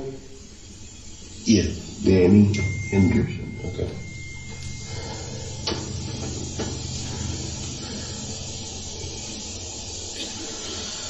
All right. As I stated, I'm David Owen in Lower Rutland with Colleton County. I'm with SLID. I hate to have to do this. I understand. Yeah. I totally understand. Yeah. So you don't have any problem with it. So, just start at the top, take your time. Like when I came back here, I mean, I pulled up and I could see him, and I knew something was bad. I ran out. I knew it was really bad. And my boy over there, I could see it was.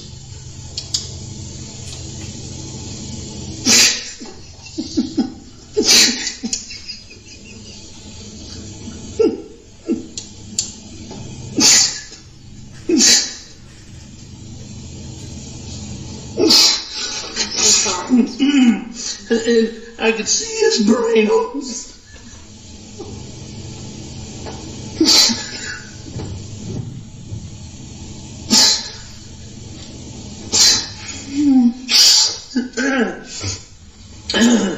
And I ran over to Maggie, and actually, I think I tried to turn Paul over first.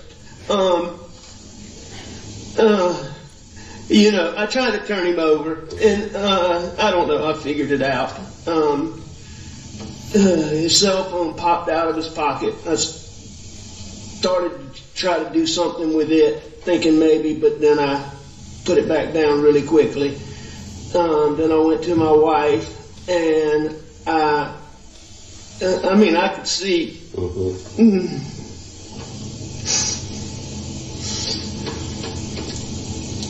Did you touch Maggie at all? I did. I touched them both. Okay. I tried to I tried to do it as limited as possible, but I tried to take their pulse on both of them. And, I called 911 pretty much right away, and she was very good.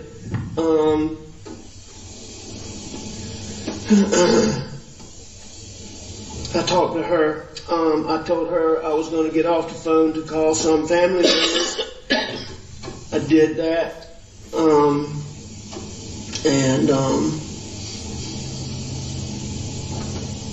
What family members did you call? I called my brother Randy, and I called my brother John, and I tried to call a little boy, a real good friend that's right around the corner from here, but I didn't get him.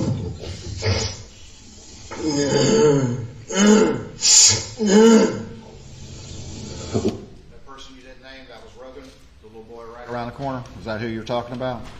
That's correct. But going back to your question, that's the way I remember it, what I said right there. And your question about did I do these things before I called 911, that's not what I said then, and that's not what I remember now. Okay. So you're saying now that you went out, checked, you came back, got your phone, and that's when you called 911? I'm not saying that now, Mr. Woods. I am saying that now, but to me, that's what I said then. I mean, I told her, I called 911 right away. There was no time to do the things that I'm talking about doing in the time between getting there and calling 911. When you talked about calling Rogan, and you said that he lived right around the corner, correct? That's correct. All right. But Rogan wasn't staying there at the time. That's the whole reason that Cash was at your kennel, right? You knew that. Well, Rogan was staying in Beaufort a lot, but he was home a lot too. I didn't know where Rogan was on a daily basis. About keeping his dog Cash at the kennels when he was staying with his girlfriend and working down in Beaufort? Yes, he had asked me that. But I mean, that had been some time before. I didn't know.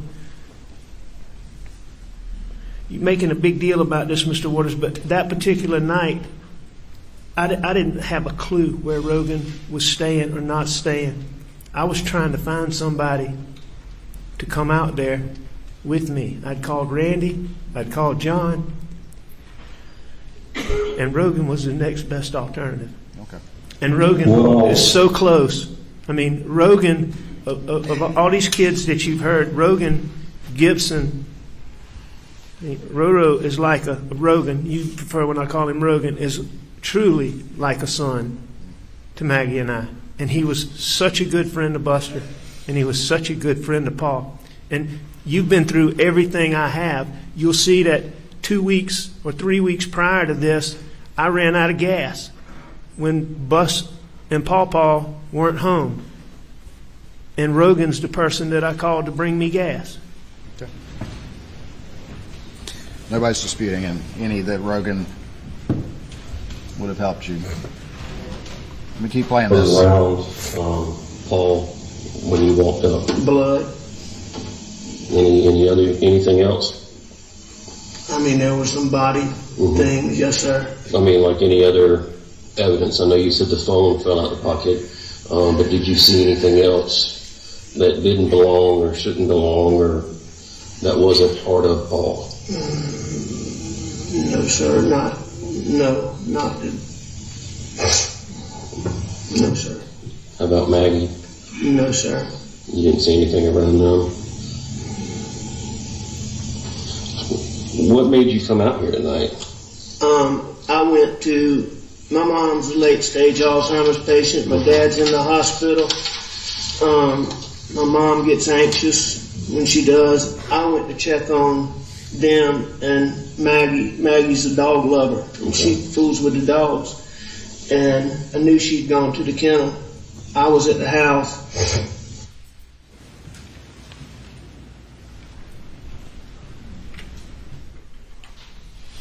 You just testified that in the wake of this, you didn't know what you said to law enforcement. That was what you just said? No, I mean, I know a lot of what I said to law enforcement, but there's a lot of things in looking back at this video for one, the 911 call for one. I mean, there's a lot of things that I didn't remember. Okay. But right then and there, just not long into this interview, you made a conscious decision to lie right there. Play that again? You said, I was at the house.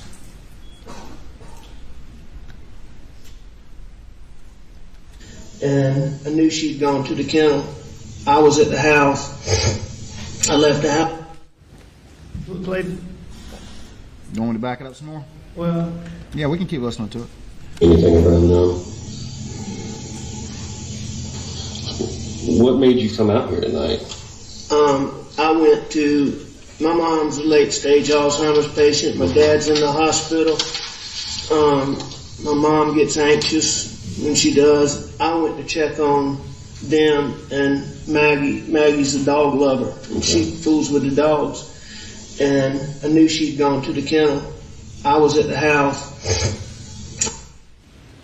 You want to hear it again? No, sir, but I don't So you think. made a conscious decision to lie right there, this early into an interview, sitting in the front seat, correct? I don't believe so. You didn't make a conscious decision to lie? I don't believe that. I don't believe that was lying at that point. Okay, tell me why not. Because Maggie had gone to the kennels and I was at the house. Okay. So you think you were being, that was not a lie at that point? I don't believe so. At what point did you decide to lie? I'm not sure, but it was in that. It was in this interview? I believe that it was. Okay, was this interview where you're sitting in the front seat, correct? It is. You're not in custody, correct? I'm not in custody. They're giving you water, letting you chew tobacco, treating you politely, correct? They were treating me very politely. So what was it that clicked? So you said it's in this interview that it clicked that I'm going to lie about the most important fact that I know? I'm not sure exactly when in it that I lied, decided to lie, but I believe it was during this interview. I believe all those things that I talked about, those things that had gone on, the things that people had said to me about don't talk to anybody without a lawyer. Partners all told me that, or a lot of my partners told me that. My dear friend, Chief Alexander, was one that said that. I overheard, I believe it was Sheriff Hill, I'm not positive, I overheard him tell, I believe Mark Ball or Gray Holmes, don't let him talk to anybody without a lawyer. And what I believe is that based on my distrust of SLED and getting in that interview, and I'm not positive about this, but I believe when he asked me, about my relationship with my wife and my son, I believe that's when I decided to lie. But I'm not left out when you had the GSR too, because that's what you testified to yesterday. That certainly contributed. And your dope paranoia too. You said that as well, correct? Well, those things are what triggered the paranoia that started as my addiction evolved. Right. And so you're an experienced lawyer and you've been a prosecutor, and you took the advice of your law partners that you should have a lawyer there, as you read that as, oh, I should lie. No, that's not an accurate. Because that's not what that means, is it, Mr. Murdaugh? Well, that's not an accurate statement what you just said, Mr. Waters. I just repeated what you just said. You said it was one of the factors was your law partners, and now you're blaming Sheriff Hill and Greg Alexander told you that you needed a lawyer before you talked to police, and you took that somehow as meaning I need to lie? No. As a lawyer and a prosecutor? No, that's what you said, Mr. Waters. Right, but how am I mischaracterizing it from your perspective, Mr. Murdaugh? Because I think isn't that what you heard? Isn't that what you just said? Excuse me. No, sir, that's not what I said. All right, So, well, say it again. I believe those guys were trying to help me. I believe they cared about me. I believe they thought that I was in a condition such that I shouldn't talk to anybody. Those guys had to prop me up, help me get myself together just to be able to go talk to David Owens. They were trying to help me. But before that was just one of the many things that I believe led to that situation sitting in there where those paranoid thoughts came to me. Them talking about not talking to anybody without a lawyer, Brian Murdaugh, checking my hands, the fact that I got a pocket full of pills in my pocket. I was the person who found Maggie and Paul. My distrust for SLED.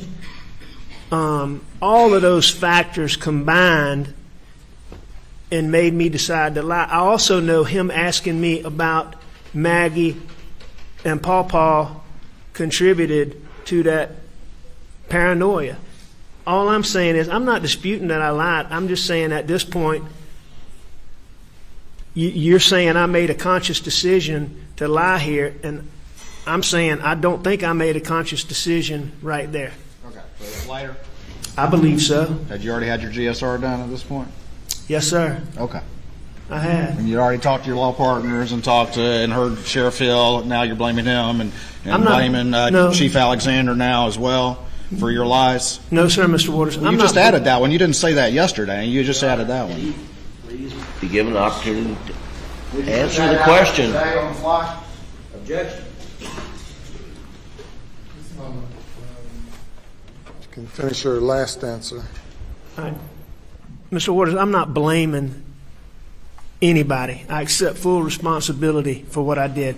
What I'm saying is what I believe contributed to me doing that and the reason why I did that. I think those folks were trying to help me, so I don't blame them.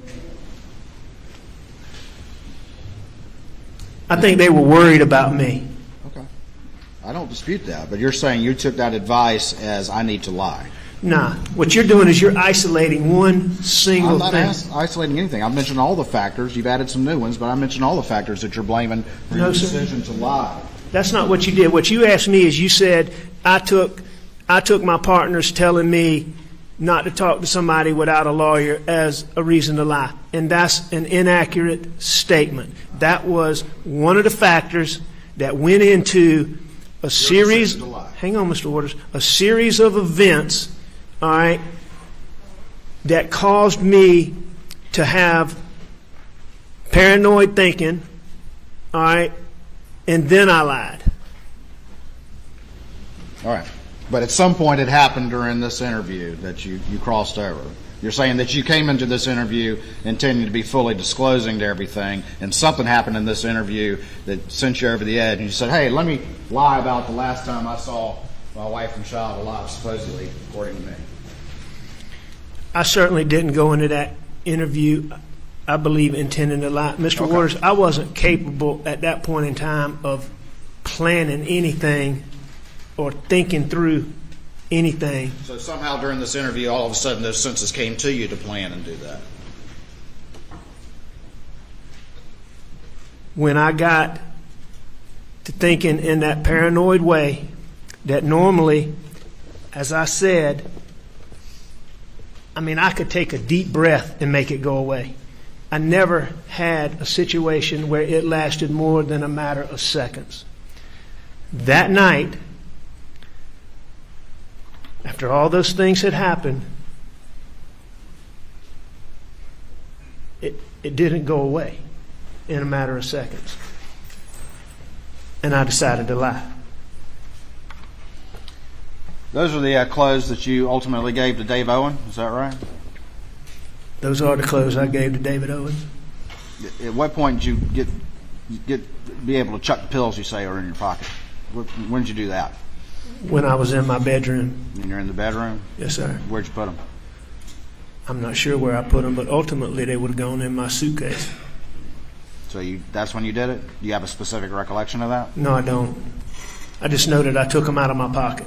If we watch this whole video, you think you could, if we watch the whole thing, you think you can say, okay, that's the moment where my senses came to me and I decided I was going to tell this major lie?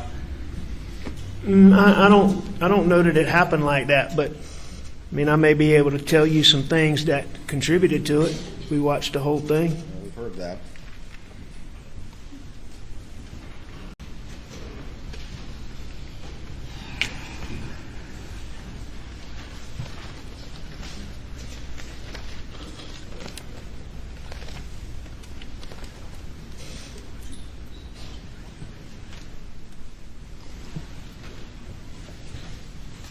I just want to be clear, though.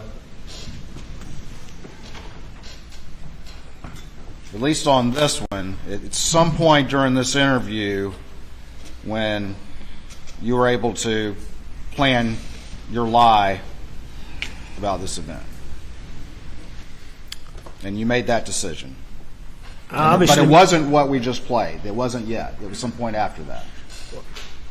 I don't think that's a lie right there. Is the reason why I don't think that it's occurred before this, because what I'm saying there, I believe to be truthful. And I know this. I know for a fact that when David Owens asked me about my relationship with my wife and my child, I know that played a role in that. And I believe that and I may be wrong, but I believe that this was before that. You ever heard the expression, not telling the whole truth is the same as telling the lie? Sure I have. That's something you understood as a lawyer and a prosecutor? Yes.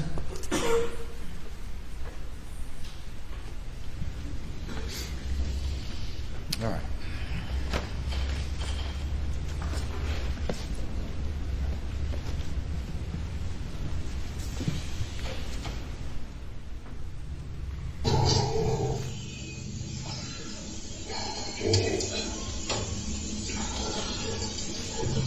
All right, Mr. Murdaugh, state your full name for me, please. Richard Alexander Murdaugh. And spell your last name so I get it correct. Murdaugh. All right. And you go by Alec? Yes, sir. And date of birth, Mr. Murdaugh? May 27th, 1968, And a good phone number for you. 803-942-1227.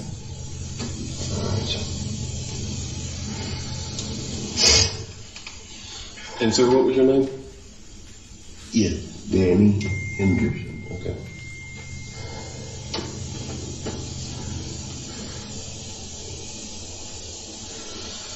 All right. As I stated, I'm David Owen in Lower Rutland with Collinsville County. I'm with SLED. I hate to have to do this. I but- understand. yeah. I totally Yeah. understand. Yeah. So you don't have any problem Yeah. with it. So,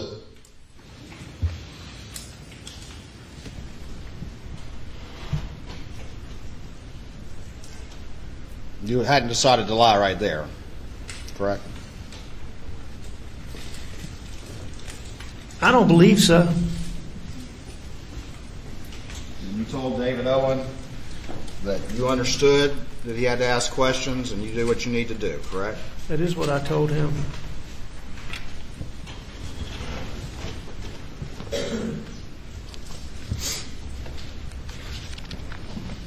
Your Honor, this might be a good time for a break. Clock. Ladies and gentlemen, addressing the jury, we'll break till 2:15. We'll go to the jury room. Please do not discuss the case.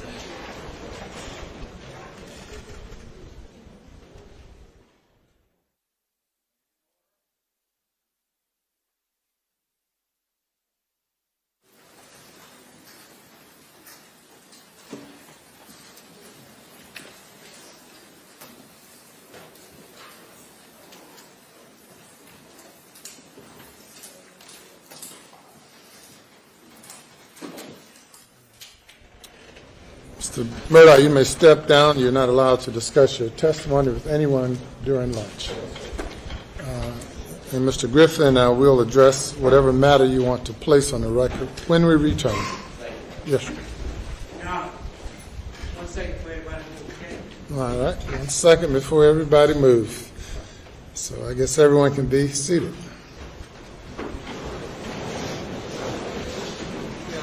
Yes, sir. Sure.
We'll be in recess to 1:15.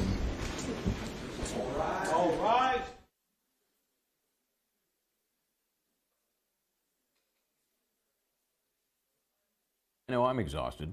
Good afternoon. Welcome to Law and Crime. I'm Michael Bryant. Good to have you along for what I predicted the other day was going to happen. Wasn't sure it was going to unfold quite as lengthy as it has so far, but yes, Alec Murdaugh on the stand in defense of his own alleged murders, his wife, his youngest son. And so now we've heard testimony that has covered everything from the financial crimes, which I'm glad the prosecutor got away from. I think that horse was done.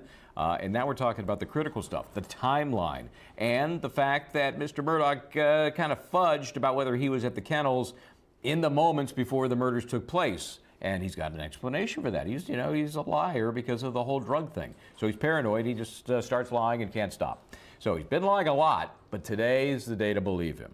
That's what this jury is going to have to figure out. Helping me go through some of this stuff, and it's a big pile. Tracy Walder is here. She is a former FBI agent, former CIA agent. Tracy, thank you for joining. Appreciate it. I know you've probably been watching this, fascinated. In this case, from a law enforcement perspective, there have been so much about what SLED, or as I call them, SCLED, the South Carolina Law Enforcement Division, did or didn't do. We're getting bits and pieces of that in every part of Murdaugh's testimony. Give me your take on this defendant, his testimony, and how it relates to this investigation that really has put him where he is today. Well, thank you so much for having me. Honestly, I think that prior to Murdaugh taking the stand, there really was a question of reasonable doubt, quite frankly. The defense had done a really good job of pointing out, in all honesty, how sloppy evidence was collected and really the poor job that they had done in the handling of evidence, the treatment of evidence, and the collection of the evidence. However, I think that Murdaugh being on the stand has been a huge slam dunk, quite frankly, for the prosecution, and really has sort of made folks almost forget that reasonable doubt that was placed into their minds because of the legitimate ineffectiveness of the way that SLED gathered the evidence. I think that Murdaugh is coming across as very unclear. He's not concise in any of his answers. And I know some folks are looking at him as weak, but I'm actually finding him as a bit combative. I know that he broke down quite a bit when they talked about, the murder of his son. But in my opinion, just because he broke down, that doesn't mean that he didn't do it. Yes, it gives him sort of a personality, if you will. I've heard that some of the jurors were very moved by that testimony, but it's hard to know if they were moved by Murdaugh himself or the death of a young adult. Yeah, that is a key question here. And this guy is either a tremendous actor or is truly being emotional, but for what reason? Because he got caught, because his family's now dead and he regrets it. But, he's a mess. When he breaks down, it is, if you're in the front row of that jury 6 feet away, you need a tarp. I mean, it is just unbelievable. I don't know that anybody can fake that. The real question is, what is making him do that? I get the feeling, we're still talking about motive being very weak in this case. Hey, I've got a lot of financial troubles. Let me kill my wife and son. But there's also the issue of opportunity. And I think that's been buttoned up with his lies about whether he was there or not. Oh, by the way, I was. Oops. And the timeline as it's been dissected. The opportunity is there. So this jury, in my opinion, has to get to a point where they say, well, who else could it be? Which is a very different standard than beyond a reasonable doubt. What do you think? I completely agree with you, but first, just taking a step back from that, in my time as an FBI agent, I have seen people put on the waterworks like that and then be perfectly fine the next moment. So it's not outside of the realm of possibility per se. But in terms of the crime of opportunity, one thing I found interesting that I was listening to earlier was that Mr. Waters was talking about the fact that the dog ran back with presumably chicken in its mouth. And the dog didn't seem spooked by anything else in Moselle and in and around that vicinity at that time, indicating that the dog was very comfortable around the people that were there. There was no other person there that could have committed that crime. And I also think he did a very good job of pointing out that FBI cast data or that cell phone data. He was presenting the timeline earlier. And what was so effective about that is it was very clear and very concise, that kind of condensed timeline. You can really lose jurors sometimes in in kind of complicated digital evidence like that. And Murdaugh seemed very, very confused. He wasn't clear at all in terms of looking at that cell phone data. And that was his phone that we were talking about. And I think the final thing that really points to this crime of opportunity is the fact that really his phone wasn't moving at all for a good, say, 50 minutes or so. And that is also unusual. And so I think the prosecution did a really good job of sort of showing, to your point, who else could it have been, because there was no one else present. Yeah, and that's, again, that's not the proper standard, but who's to say what's going on in these jurors' minds when they start coming to that ultimate decision? And you point out that the dogs weren't going nuts. I was surprised that Murdaugh was willing to say that. I mean, he said, no, they were fine. And even earlier in testimony, he said those guineas, they would go nuts when things were a little askew. So there was none of that happening in the minutes just before the murders. Why? Well, because they were very comfortable with the people that were there. I mean, that's the logical conclusion. And so as we move on into his testimony, and again, this is the cross-examination, which yesterday I have to say was a little wandering, a little, just redundant with all the financial stuff, which may or may not be an issue on appeal if there is a conviction. We know that. But now we're getting to the guts of it. And I think they've got to be wrapping this cross up soon, I would think. They want to end this with a bit of a crescendo, a punctuation. What would you expect to see from the defense attorneys when they try to rehabilitate this guy?